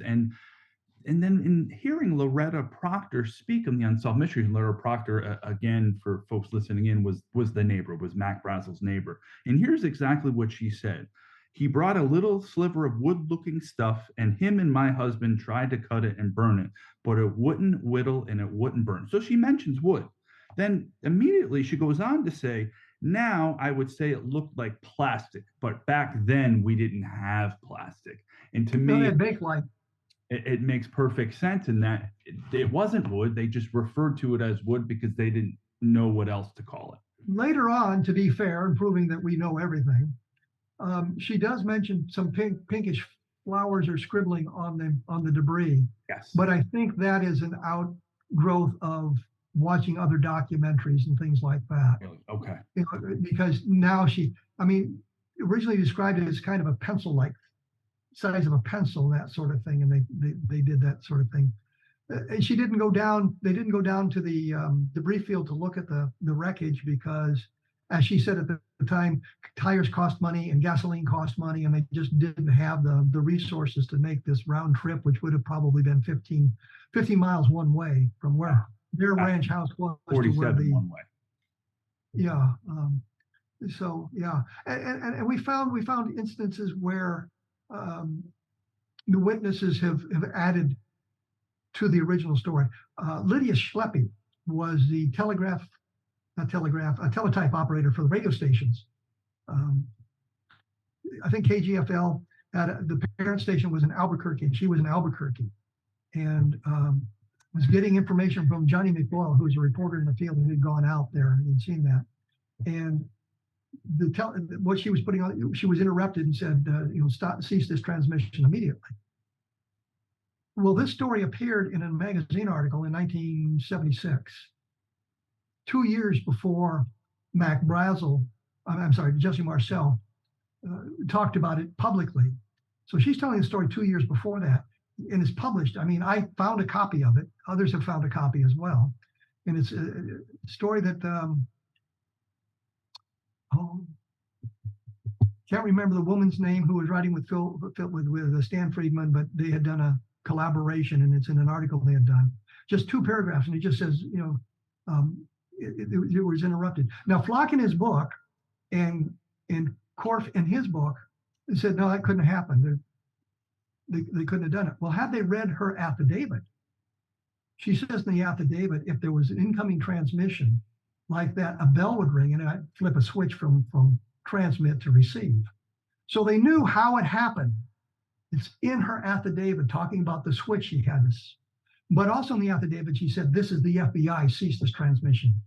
Well, that was something that was added later. And we've got the original story she told in 76 and how it grew a little bit. And I think it's from other people talking about this. But it doesn't negate the importance of that, especially when we have the original statement from 1976 that is not influenced by that. So I think that when if we understand memory, we understand each time we access a memory, it may be altered a little bit. That as we come into information, we add that without realizing that information. Elizabeth Loftus had done some work on creating memories that way. Right. And it explained on how easy it was. They did an experiment where they had a car accident, talking about a car accident, and they didn't get really the colors of the cars. And at one point, one of the interviewers says, now, did the green car come to a stop? And later on, now there's a green car in the story the person's telling. And they fed this little bit of information. And so being aware of that, both Don and I and Tom Carey were very careful in our questioning of the witnesses. Bud Hopkins said at one point on one of his abduction books, show where I've led the witness.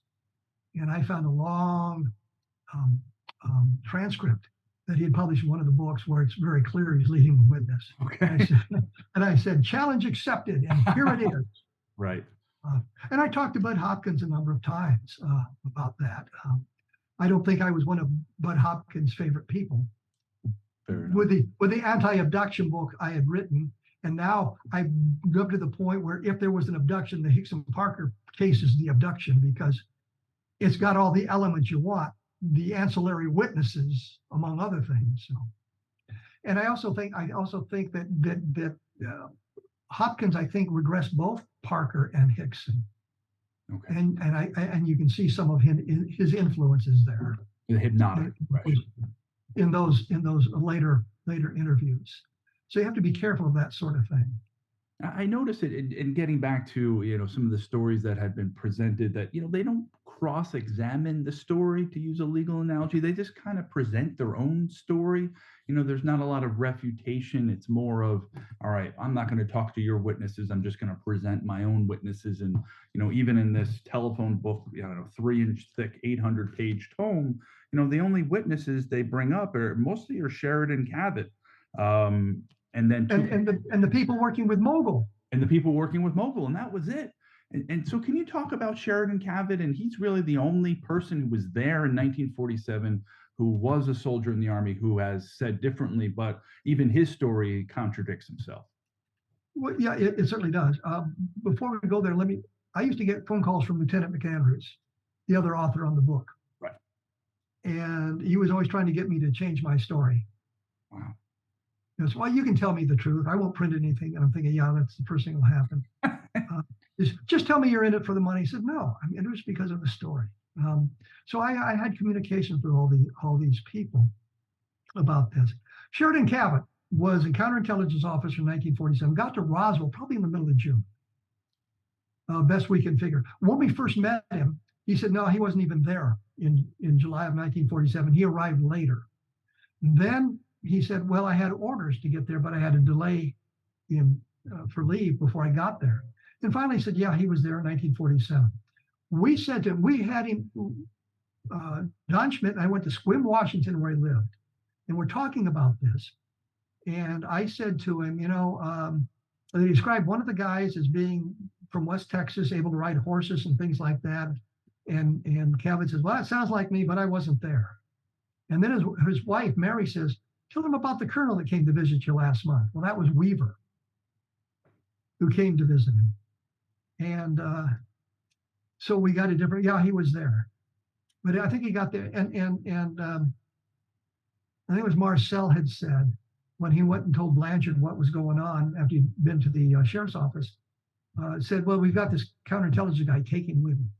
Cabot said to John Schmidt and me in one of the interviews we conducted, I was too busy with getting serious security clearances and doing investigation. I didn't have time to chase down any weather balloons. Well, now he's in chasing down a weather balloon in Weaver's story. And he's talking about how when he got to the debris field, he looked at it and said, oh, it's a weather balloon. I'm thinking my next question would be, did you bother to communicate this rather vital piece of intelligence to Jesse Marcel or Colonel Blanchard? Right. That would have been my next question, because if Cabot was convinced it was a weather balloon when he first saw it, then the press release is never written, and we're not having this discussion. But that question wasn't asked. But yes, Cabot contradicted himself. He lied to us. The only time I saw him nervous, I'd said one of the last people I want to interview was Sheridan Cabot. And people say, why is that? I said, because I want to see him in person. I want to watch his body language. I want to see how he behaves. So we're in Sierra Vista, Arizona, where they're wintering. And if you know anything about Sierra Vista, you know that Fort Huachuca is the closest military installation. You know, Sierra Vista is right outside the gate, and Fort Huachuca is where they train intelligence people for the Army. So we're in Sierra Vista talking to him. I'm talking to Sheridan Cabot. Don's talking to Mary Cabot, which is annoying Sheridan Cabot quite a bit because he doesn't like us talking to them separately. And I finally mentioned the bodies. And Cabot says to me, Bill Rickett tell you that? And I stupidly said, no, it was Edwin Easley, because I'm trying to protect Bill Rickett, because Bill Rickett's telling us this stuff. But when I asked the question, Cabot leaned forward, he picked up a magazine off the coffee table. He thumbs through it, he throws it down and says, Bill Rickett tell you that? That's the only question that got him nervous. And when I said no, it was Edwin Easley, he relaxed. And I said, well, I blew that interrogation. I should have said, yeah, Bill Rickett told me that and told me a lot more.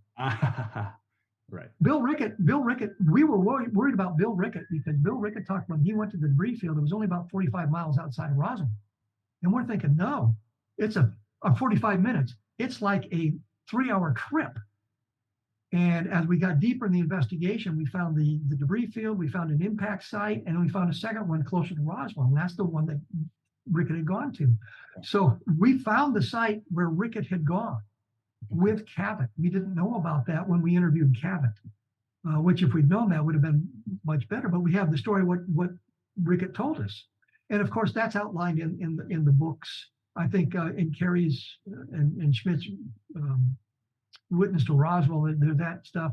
I go over it in both. I go over it in the Roswell in the 21st century. Roswell in the 21st century, like I said, there's a lot of information from both sides of the book. And I know Tom and I had discussed writing a book, and he said he doesn't want to write a book for the skeptics. I wanted to write a book that covered everything. So we couldn't be accused of cherry picking the information. So I ended up writing Roswell in the 21st century, where I tried to put everything in it that I knew. Can you tell folks about the second crash and if you subscribe to that theory? You mean over on the plains of San Augustine? Yes. If there was a second crash, it didn't happen in 1947. Okay. This came about because of Barney Barnett. Barney Barnett was telling the story of coming up on a crash of a UFO over in the plains of San Augustine. He was a surveyor? He was a civil engineer, I think it was. He had his office in Socorro.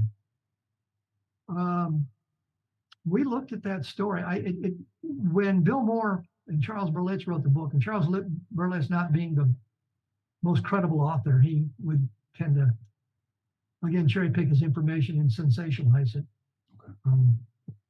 When they could not find a reference to bodies, the only one they had was Barney Barnett. And Moore talked to Fleck Danley, who was Barnett's boss at the time. I talked to Fleck Danley. I think Don Schmidt talked to Fleck Danley. I could have convinced Fleck Danley that he was at the crucifixion had I wanted to. And he was so, I mean, he couldn't remember timing, and I think more fed him the timing. So they had a story of a body. So they came up with this cockamamie, the two saucers collided, and one came down in Roswell and one came down on the plains of San Augustine. But there was never, they say, well, look at all the witnesses that talk about it. But you trace the witnesses back to Barney Barnett. He told these people, and they said, well, Barney Barnett told me that. Well, you don't have a bunch of witnesses. You got Barney Barnett as a primary witness.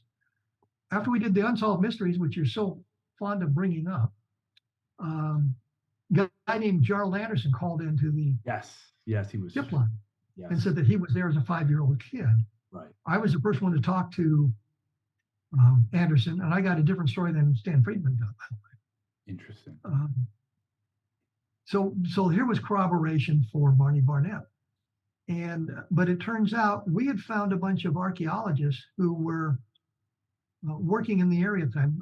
Barnett had talked about archaeologists coming up, and Tom Carey looked for the archaeologists, found a guy named Buskirk. Buskirk comes later. So anyhow, we found archaeologists there. One was Herbert Knight. There was a guy named Edward Danson, I think. Yes, Ted was his father. No, he was Ted's father. Guy named Drake and Wesley Hurt. So we had Herbert Dick and Wesley Hurt. And so I was always, whenever I had to put their names together in sentences, always Dick Hurt. Always did it that way.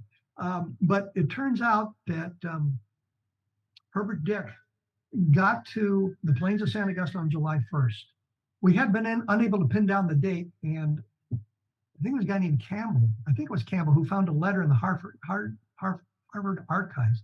Now I can say Harvard Archives. Now I would say Silver Cylinder. Yeah, we got it. Harvard Archives from Herbert Dick, dated right after the time, and he talked about how he had arrived on July 1st. Okay. So we put him on the plains of San Augustine on July 1st, working at Bat Cave, which is a cave with bats, what can I tell you? But it was an archaeological site because the Indians used that as a waypoint because it was a sheltered area. But it faced west. It was on the east side of the plains, and it's faced west. And I've got a picture of Don Schmidt standing on the site that Gerald Anderson identified as where the thing crashed. And behind you can see the mountains. Okay. So, I mean, it's not that far away. So I showed this to Stan Friedman. And he said, well, we don't know how deeply we're working in the cave. And I said, yes, we do. He said, how do you know? I said, because we're looking for human habitation. And it's not going to be very deep because they didn't have electric lights. They would stay in the mouth of the cave, for crying out loud. And I said, the only camping site close to that was about 100 yards down from the level camping site, was about 100 yards down from the cave. So we know they were there. We know they were there on July 1st. And they had a panoramic view of the plains of San Augustine. So have there been this big, massive battalion-sized operation recovering this craft that Anderson talked about, they would have seen it. But they didn't. And we talked to the other guys in the car as well. Tom found Danson and interviewed him. Wesley Hurt, I think, I can't remember if I talked to him or if Don talked to him, and I got the notes from him because we shared notes. We didn't all talk to the same witnesses because that's somewhat counterproductive. But we did check up on one to make sure the information was accurate. We got good information. But once we got through all of that stuff, both Stan and Don Berliner said, well, we don't have any, we don't rely on Anderson's testimony anymore because of everything that's been found. Stan later repudiated the repudiation, saying, well, it's there's good stuff in Anderson's story. I said, my God, I showed him, the Navy SEALs used to have a website with a Hall of Shame on it. And these were all the people who claimed to be Navy SEALs, but were not. And Anderson claimed to be a Navy SEAL, and he was not. And he was on the Hall of Shame. Oh. And I took a screenshot of that and showed it to Stan. So we had him on that. So, and then Anderson identified the archaeologist as a guy named Buskirk. And Tom actually found Buskirk. Found the right guy. It's the right guy. Turned out Buskirk was Anderson's anthropology teacher in 1957. And so that's where he got the name. Stan actually talked to Buskirk told me that they had looked at the transcripts of Anderson's um, high school high school transcripts, and showed him being on the taking the anthropology course. When we had a big meeting in Chicago to clarify the Anderson information, Anderson didn't show up, but he had a copy of the transcript, but the transcript had been altered and didn't show that he took the anthropology course. But I talked to the people, and when I talked to the guy, he says, I'm sitting right here looking at it. He took the anthropology course. The identikit sketch that Anderson made of Buskirk was a T for Buskirk in 1957. Didn't look like him that much because he was much thinner in 1947, but it was Buskirk from 1957. So Buskirk was completely and totally busted, but the real point is Stan knew it, and he still defended Anderson. I caught Anderson with a fake to phone bill because I talked to him for 56 minutes, I think it was first, and I taped the conversation. And when Anderson came out and was saying that I was lying about him and all of this sort of thing, and we'd only talked for 26 minutes and was somewhat adversarial. Of course, it wasn't. And then he produced a phone bill that showed the 26-minute phone call. Well, since the phone call was to my phone, and because it was the mid-1990s, I wrote to Southwestern Bell and got a response from them, and they sent me a copy of the phone bill. So we could see that Anderson had retyped it. But the one thing, there was an article in IUR about this. We called it missing time, because where's the other 30 minutes of my phone conversation with Anderson? I told Carpenter, John Carpenter, who was doing the hypnotic regression on Anderson. I said the phone call lasted 56 minutes. He said, well, maybe your tape player was running slow. Yeah, I think I would have noticed that. Yeah. But anyway, the phone bill, what the woman did, name was Becky Pym, by the way. She'd whited out the times and the phone number. Well, she used whiteout, so I just scraped it off. So I could see it says 56 minutes. I got the phone bill. I got the phone bill. It says 56 minutes, and it does not match what Carpenter. Right. I'm sorry, what Anderson had presented to people. So Anderson finally admitted that he'd take the phone bill to make me look bad. Okay. Yeah. So. And then he said that he had a diary from his Uncle Ted. Well, the ink was a formula that was not available prior to Uncle Ted's death. So then it was multiple family members had contributed to the diary, but that didn't pan out as well, and there was other mistakes. So Anderson credibility was all shot down. I used to go on the radio and call him a liar, daring him to sue me, because I'm figuring the truth is an absolute defense, and I've got the forged phone bill, for God's sakes, and we've got the other evidences. So. And he never sued you. No, he was going to sue me. I used to, in the investigation, if we got deep into January and somebody hadn't threatened to sue me at some point, I was disappointed. Yeah. Bill Moore was going to sue me. I think Whitley Strieber was going to sue me. Charles Willits was going to sue me. Stan Friedman was going to sue me. Everybody's going to sue me. Bummer. I didn't care. But Anderson. I mean, we had him dead to rights, being a Navy SEAL. I said he lied. Here's the proof. What more do you need? I don't even have to go into the UFO stuff.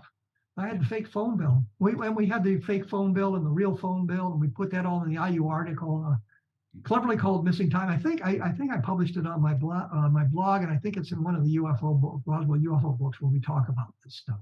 Well, speaking of missing time, we've got the Roswell Report case closed, which was their final installment, and maybe you could talk about that in the case of the time traveling crash test dummies. Well, the problem was McAndrew, when they finished the big thick book, was disappointed that they hadn't addressed the bodies issue. So that was kind of his baby to do. And what they discovered is they were doing high altitude parachute drops with anthropomorphic dummies. They were testing ejection systems and things like that. So, pilots, if they had to eject from a jet fighter, would not be killed in the ejection process. And so they started the tests in 1952, but they weren't doing a lot of the stuff over in the Roswell area. It was 1957 before they had dropped anything near that. So McAndrew's theory was that the people who had claimed to have seen bodies had seen these anthropomorphic dummies. Well, they don't match the descriptions. I mean, they're big, robust, human-looking, 6 foot tall, wearing flight suits. If you've ever seen Mythbusters, they look like Buster from Mythbusters. I mean, they're big. And one of the, well, maybe when they landed, the legs broke off, so they looked shorter. And that makes sense. But it took place in 1957, so there was some time compression there that they were talking about. We could find nothing to validate that. But one of the witnesses that McAndrew used to prove his point was a guy named for some reason I can see his picture, and it's an R name, Ragsdale, Jim Ragsdale. Jim Ragsdale. Thank you, Brain. Finally kicked in. Who told us a marvelous story about seeing the bodies, the crash, and everything. We think, wow, this is great. We got for a period to start my lectures by saying, this story starts like every science fiction movie you've ever seen, where this thing is coming down and crashes to the earth, and there's a witness. I was thinking mainly of the Blob. Anyway, it turns out Ragsdale was lying, and we finally proved that and took him out of his stuff. But he talks about how he said, well, we saw something lying there, looked like dummies or something like that. Well, by the time that McAndrew was doing that, we'd already discredited the Ragsdale story. So he's using discredited testimony from a guy that we've proven to be a liar. So that kind of takes that out of that. But he just wanted to debunk the body story, and he was using the worst possible people. He used Kaufman and the triangular shaped thing, and there was a picture of this balloon that was triangular shaped and all of that sort of thing. And Kaufman had been discredited. I don't know, maybe Kaufman hadn't been discredited yet, but Kaufman is discredited, so it doesn't help his stasis at all. But he didn't really do a very good job, and his theory doesn't hold water. And when I talked to Colonel Weaver about that, he was a little disappointed in the way that case closed part came about. So. Yeah. And what was reaction then amongst the news media, amongst ufologists, when that story came out from the Air Force? Well, it seemed, if you watched the press conference, which I did, and by the way, Weaver said they wanted to call him back to active duty to give the press conference, and he said, no, I'm not going to do that. Thinking, yeah, way to go, Rich. So they had some other guy brief it, but you could see that the reporters didn't buy it. It just seemed to me that they just weren't buying this explanation. Of course, ufologists, we jumped on it immediately. Nowadays, you look at this stuff and they talk, well, the Roswell case now explained as a Project Mogul balloon. I don't think so. Have you looked at anything at all about, would you like me to show you why it couldn't be Mogul? Because we have the documentation say the flight never flew. Would you like proof? But they still do that. So I guess my big bugaboo is this falling back on the Mogul explanation. And I tell people, I think we've eliminated all terrestrial explanations. There is no terrestrial explanation for what fell at Roswell. Had they had one, they would have trotted it out. And I was thinking at one point, there was a description, I think, in witness to Roswell from a guy who was a mechanic on the B-29s. He got there in November, so he wasn't there in July. And he was talking about how he had a line badge that allowed him to all access in the flight line. And I'm thinking, no, he didn't. I was the intelligence officer, and I didn't have a line badge that allowed me everywhere on the flight line. I could get to certain places, but I couldn't get everywhere. Only certain people would have access to everything. And so he was talking about how he had been in a silver plate B-29. Silver plate's the key because the silver plate B-29s were modified to carry the atomic bombs. And so they were in a different section of the hangar areas. So the mechanic for the B-29s was not authorized in there, but he'd gotten in there and he'd seen this thing in the bomb bay of the B-29, and he describes it. What he's describing is a Mark K-3 atomic bomb. And in 1947, the atomic bomb, the size and shape was classified. And so what he's described that, and if you look at his description and you look at I think they're like 5 feet in diameter and 13 feet long and a big bulbous nose back to his tail section, which is what he describes. Yeah. So I'm pretty sure, and it was a Silver Blade B-29. And I'm thinking, had they dropped an atomic bomb, not a real one, but a mock-up, because they would practice with the mock-ups. If they dropped one in the Roswell area, they might have gone to some of that Herculean effort to recover it without the general population seeing it. Jesse Marcel Jr. told me at one time, anyway, he didn't want anybody to know this, but he has since told the story elsewhere. He asked his dad when he was a kid what the atomic bomb looked like. So his dad drew one for him on a piece of paper, and then he burned the paper. So his dad showed him what the atomic bomb looked like. So I'm convinced that what this guy saw was a mock-up of a atomic bomb in the Silver Plate B-29, and he shouldn't have been in there. And the reason the MPs chased him away is because his line badge didn't allow him in that area. But as I say, if that's what they dropped, they would have gone to some effort to conceal it. Maybe not the Herculean effort that they did go to, but they would have gone to that kind of effort. And had that been the answer, they would have trotted that out in 1994, 1995 when they did their reports, and we just said, well, you got it, we're done. Okay, let's move on to something else. Wow. So we could have done Level Land, which is a book I did, by the way, on the Level Land sightings from November of 1957, in which the object stalled cars, and I found that Air Force officers actually had their car stalled. Oh, wow. So for those of you who want to know about that, go buy the book, and I'll get my 25 cents royalty out of it. That's the other thing. People think you write a book and you're making all this money because the cover price is like $15 or $20. The bookstores, they get 50 to 60% of the cover price. And then you got the distributors who get more of it, and the publishers who get more. And by the time you get down to the poor author, we're lucky if we get $1.50.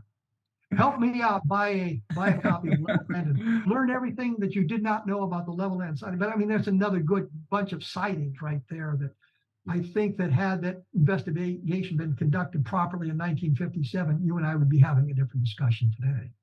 So are you more convinced now more than ever that the Roswell crash happened? And, we'll talk about your resolve, back then in the 80s and 90s when, people, ufology was fringe. Today, it's, much more mainstream, and you've remained steadfast in your convictions seemingly all these years. In the early 90s, I would have said I was 100% convinced of Roswell. Looking at some of the problems that have arisen, and the fact we don't really have the smoking gun. We have some documentation, not much mentioned the letter to Ely, for example. Yeah. If we had bits of the debris, if we had pictures of the photographs of the spacecraft, if we had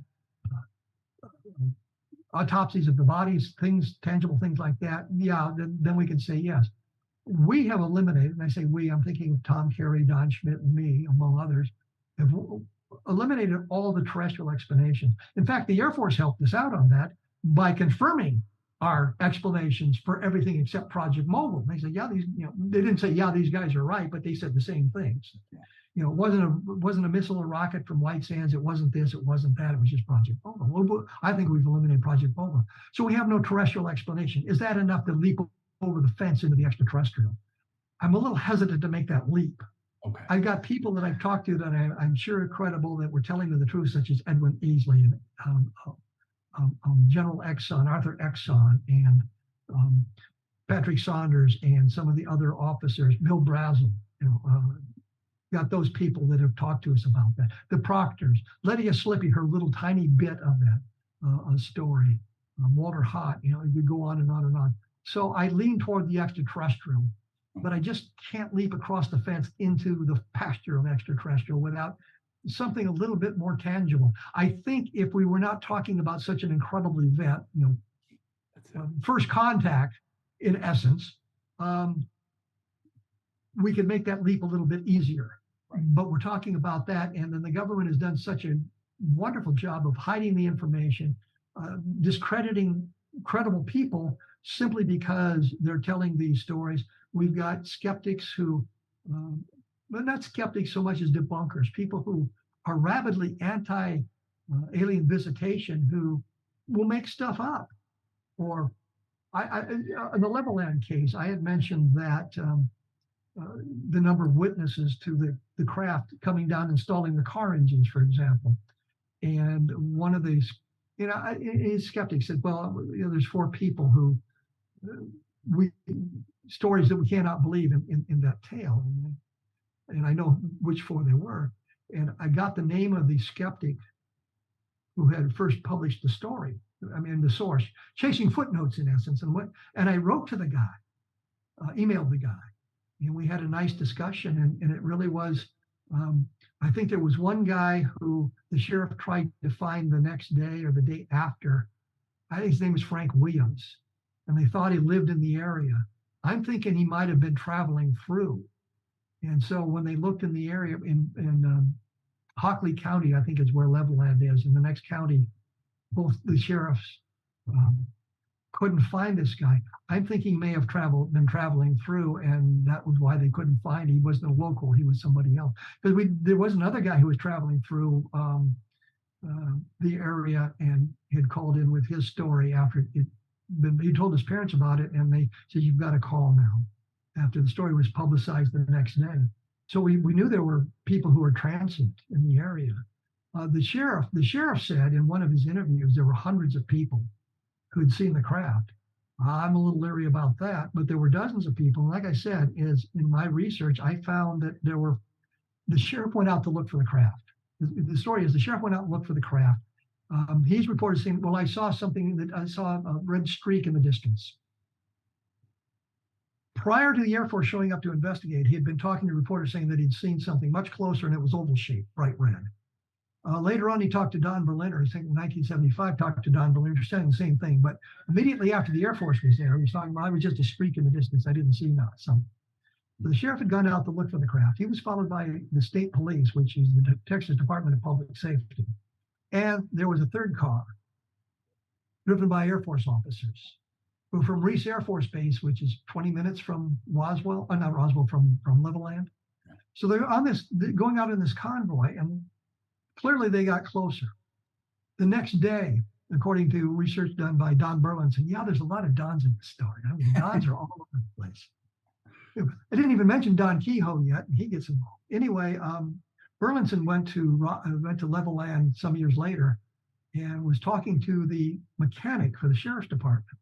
Said the next day after this, the sheriff took his car into the mechanic to see if there was anything wrong with it. Why would he do that? Because his car stalled, and he wanted to verify it. And so after the Air Force talked to him, and I think the FBI might have talked to him from what I was able to find, there's no mention of the Air Force officers. There's mention of the sheriff's deputy with him, and there's mention of the Texas Department of Public Safety, but there's no mention of the Air Force officers. I have not been able to find those guys or find out who they were. But clearly they were there because I found some documentation referring to it. So the story is much more robust. But the real point is the Air Force investigation lasted for most of 7 hours.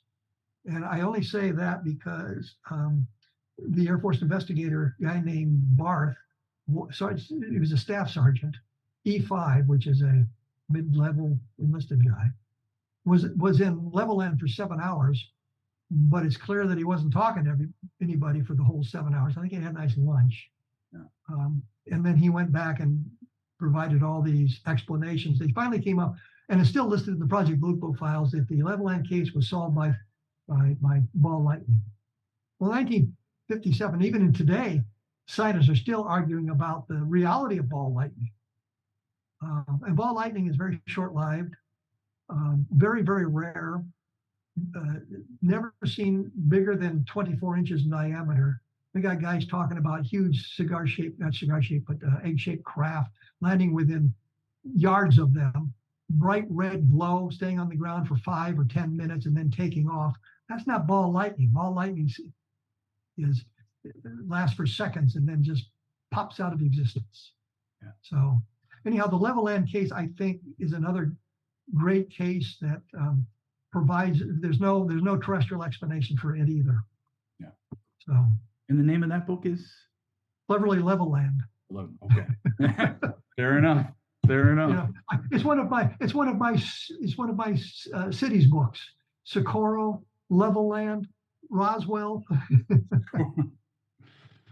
Well, thank you very much for joining us, and pleasure to have you. And one last question: we're in this potential age of disclosure, and I'm sure you've been following, what's happened in the latest, congressional hearings. What are your thoughts? And did you ever feel like we'd get to this point? What point? We're That getting nothing new. We're really getting the same crap we got in the 1950s. Well, we're true. going to investigate. We're setting up our investigation.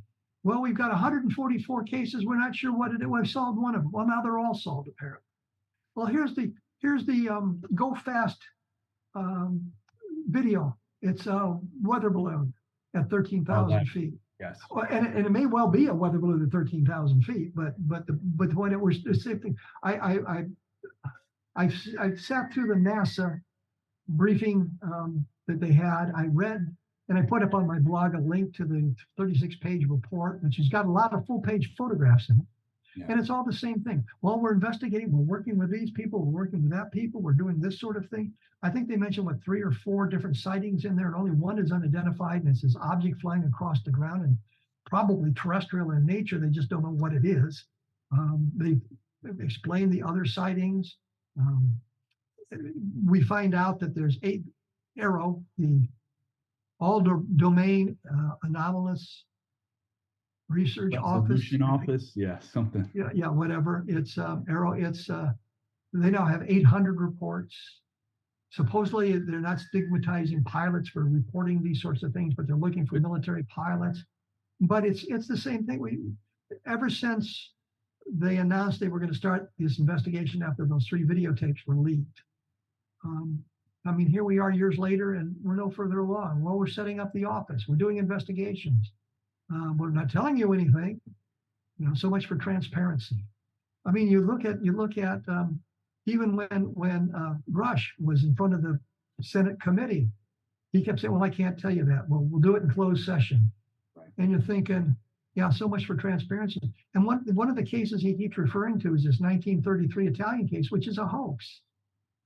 I mean, it's a proven hoax. My colleagues in, was it Eduardo Russo from Italy? He said he and his colleagues there 20 years ago investigated this story. Basically, it's MJ-12 just moved to Italy with this idea that this thing crashed in 1933 and sat around until the Americans got it after World War II. It's nonsense. But I mean, he alludes to that, so you have to wonder who his sources are. But he wouldn't give out sources. And the thing I always say, Don Schmidt, Tom Carey, and I, we always mention who they are. Yeah. We disguised the name of Kaufman at first because he asked us to do it, but we eventually revealed who it was because it got out. It was that we wanted to. We were trying to protect the source at that point. Since that point, we tried to be more open with the sources are, and I tried to stay away from secondhand testimonies. I tried to stay away from anonymous sources now because it just doesn't do us any good. So I don't think we're moving any closer. I think what we've got going on is Robertson Panel 2.0. We had the Robertson Panel in 1953, and their recommendation was, there's a mysterious sighting, tell the public about it, and then give them the solution. Well, we've got the Go Fast sighting. It's very mysterious, and now we have a solution. And the news media is not going to follow up on that because, well, we got the solution. They don't do investigative journalism anymore. They're busy too much reading X, which used to be Twitter, which always cracks me up. We have, well, he said on X, formerly Twitter. Yeah, we know that now. You don't need to put it in anymore. So we're not getting anything new. We're just getting the same. Well, I'm working on this, and we're setting up this, and we'll be doing this. And I'm thinking, have you bothered to look at the history at all? Yeah. So when we got the videos leaked and some of the first information, I said, well, yeah, we're moving towards disclosure, but I'm just not at all confident we're moving that direction anymore. So you're not a UFO skeptic, you're a disclosure skeptic at this point. Yeah, well, there you go. And by the way, they're not UFOs anymore, they're UAP. UAP, unidentified aerial phenomenon. Well, it's anomalous phenomenon. No, sorry, and that's a change from, right? Yes, from being aerial phenomena. They changed it to anomalous because some of them were seen in the water, Correct. But and that's the other thing, they didn't like UFO because F meant flying and O meant there was an object, and that suggested some sort of tangible object. But anomalous phenomenon can be hallucinations. Gotcha. Ball lightning, for crying out loud. Swamp gas.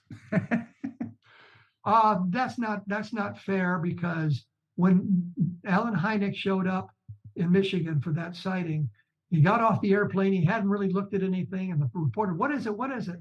And it's in a swamp, and it's sort of a dim light. And he said, "Well, it sounds like swamp gas." I mean, he hadn't even looked at anything at that point, and so he just was speaking off the top. This is what it looks like now, but later on, of course, he came around to the force. He moved from the dark side to the force. He sure did. He sure did. Put it in science fiction terms. Well, Kevin, it's been a pleasure. And how can people find out more about you? Oh, just call me. No, don't call me, please. I do a blog at kevinrandle.blogspot.com. Kevin Randle, all one word, all lowercase, .blogspot.com. And if you can't spell Randle, try a different perspective. That'll take you there. There's a search engine on there, so that some of the things I mentioned tonight, if you type in a keyword like Robertson panel, you'll see all the articles and material I've done on that way. There's also an audio player. I've done some 215 hours of interviews with people in the last 4 years or so. People like Jacques Vallée, for example, Richard Weaver, who is the Air Force guy, all kinds of interesting people who solved some mysteries. I went after the guys who were doing the search for the treasure of Sierra Madre. No, that's not right. Treasure of the Trinity. There was a thing on one of the channels, Treasure of the Trinity, and they went to Snake Island. They were doing all this stuff. And I actually talked to one of the guys who was there. And he said, "Yeah, every morning we get the script." I said, "Script? I thought you were doing an investigation." And there's one point where they're walking through the jungle to get to this remains of a mission in Argentina. And if you Google the coordinates, you see a major highway going right by it. So I didn't have to traipse through the jungle. So I did. I talked to that guy, and he probably didn't get hired again for the next season. So. But there's all kinds of things like that on there. I try to look at everything from a dispassionate point of view, and I say it that way because I did interview James Van Allen, not on the radio show, but I interviewed him in the 70s about UFOs. And here's kind of an interesting anecdote. So I asked him about why scientists don't accept UFOs. And he said, "Well, if you're in the middle of Wyoming and you hear the thunder of hoofs, you don't expect zebra." And the only reason this is funny is about 20 years later, there was a story, national news, about zebras who'd escaped either from a circus or a zoo in Wyoming. So you could have been in the middle of Wyoming, heard the thunder of hooves, and turned around and actually seen zebra. I just thought it was ironic that he used that analogy, and it turned out to be true. But I mean, he was very good about talking to me about UFOs, because I mean, he's James Van Allen, and he doesn't care. So there's that kind of thing. But he mentioned to me at one point to make the investigations dispassionate. Look for the evidence. Talk about the evidence, sort of thing. Look for the null hypothesis. Get that going. And they talk about that. That's the other thing. They lecture us on the null hypothesis and the scientific method in this NASA report, which is another reason I've annoyed thing. So you can learn about the null hypothesis if you don't know what it is. You read the NASA report. Anyway, there's a lot of that stuff on my blog at www.kevinrandle.blogspot.com. It's called A Different Perspective. Sometimes it shows up on Google, depending on the story. It shows up pretty high in there. Interesting. Their reports there. There's links to some of my UFO books. The UFO books you can find at Amazon.com. And then it also links to my action adventure books as Eric Helm, which they're republishing and so. Great. And your book, 1973, is available for pre-order and will be out when in stores? Well, I'm not sure if it's out for pre-order or if it's now out. Okay. I have actual copies. Oh, all right. So anyway, I looked at it. I think the last time I looked was a couple of weeks ago. I think it was pre-order, but I think the actual publication date may be October 1st. So you might have to wait until then. Okay. But that deals an awful lot with the Pascagoula abduction, which kind of takes me out of the realm of there are no abductions to, well, I don't know about this one, because there's a real abduction. This is it. Okay. And you can take a look at Understanding Roswell, Roswell in the 21st Century. Encounters in the Desert is about the Socorro landing, and I talked to an awful lot of people there and got some new information. Found some additional witnesses to things and exposed some of the people who claimed they were there who were not. But I mean, you have to look at all of that kind of stuff. I did a Project Blue Book, the best of Project Blue Book, where I looked at some of their sightings and give you additional information on that. Washington Nationals I did an update version of the Washington Nationals book. So there's all kinds of, there's 37 different books out there that I've done. They may not all be at Amazon, and you may not be able to get them all, because I did a book on MJ12 in like 1999, and some guy wrote a review of it in 2015. I said, well, this is old stuff. It's nothing new. And I said, yeah, I wrote it in 1999. Take a look at the publication date, you buffoon. But I updated that book as well. So Great. It's all that. So thank you for reminding me to talk about this stuff. Well, thank you for joining promoting us. My stuff. Kevin, it's been a pleasure. I've learned a lot, and I hope our listeners did too. And there's a lot more to sink your teeth into if this stuff is fascinating. So, and to me it is, and it's never ending. And hopefully we'll get some sort of disclosure at some point in maybe my life. We will at some point. Is going to be taken out of the government's hands. Yeah. If something's going to happen, there's going to take it. There's not going to. If Roswell had happened in New York City, we'd be having a different discussion. Yeah. Because the military couldn't have controlled the news. Right. And in 1947, maybe in New York they could have controlled the news, but today they wouldn't be able to do that. But there'd be people who would believe it was some kind of made-up thing, because you always have those people. That's why we haven't been to the moon yet. Right. But I think it's going to be taken out of our hands at some point. I just don't know when it's going to happen. It could happen tomorrow. It could happen in 100 years.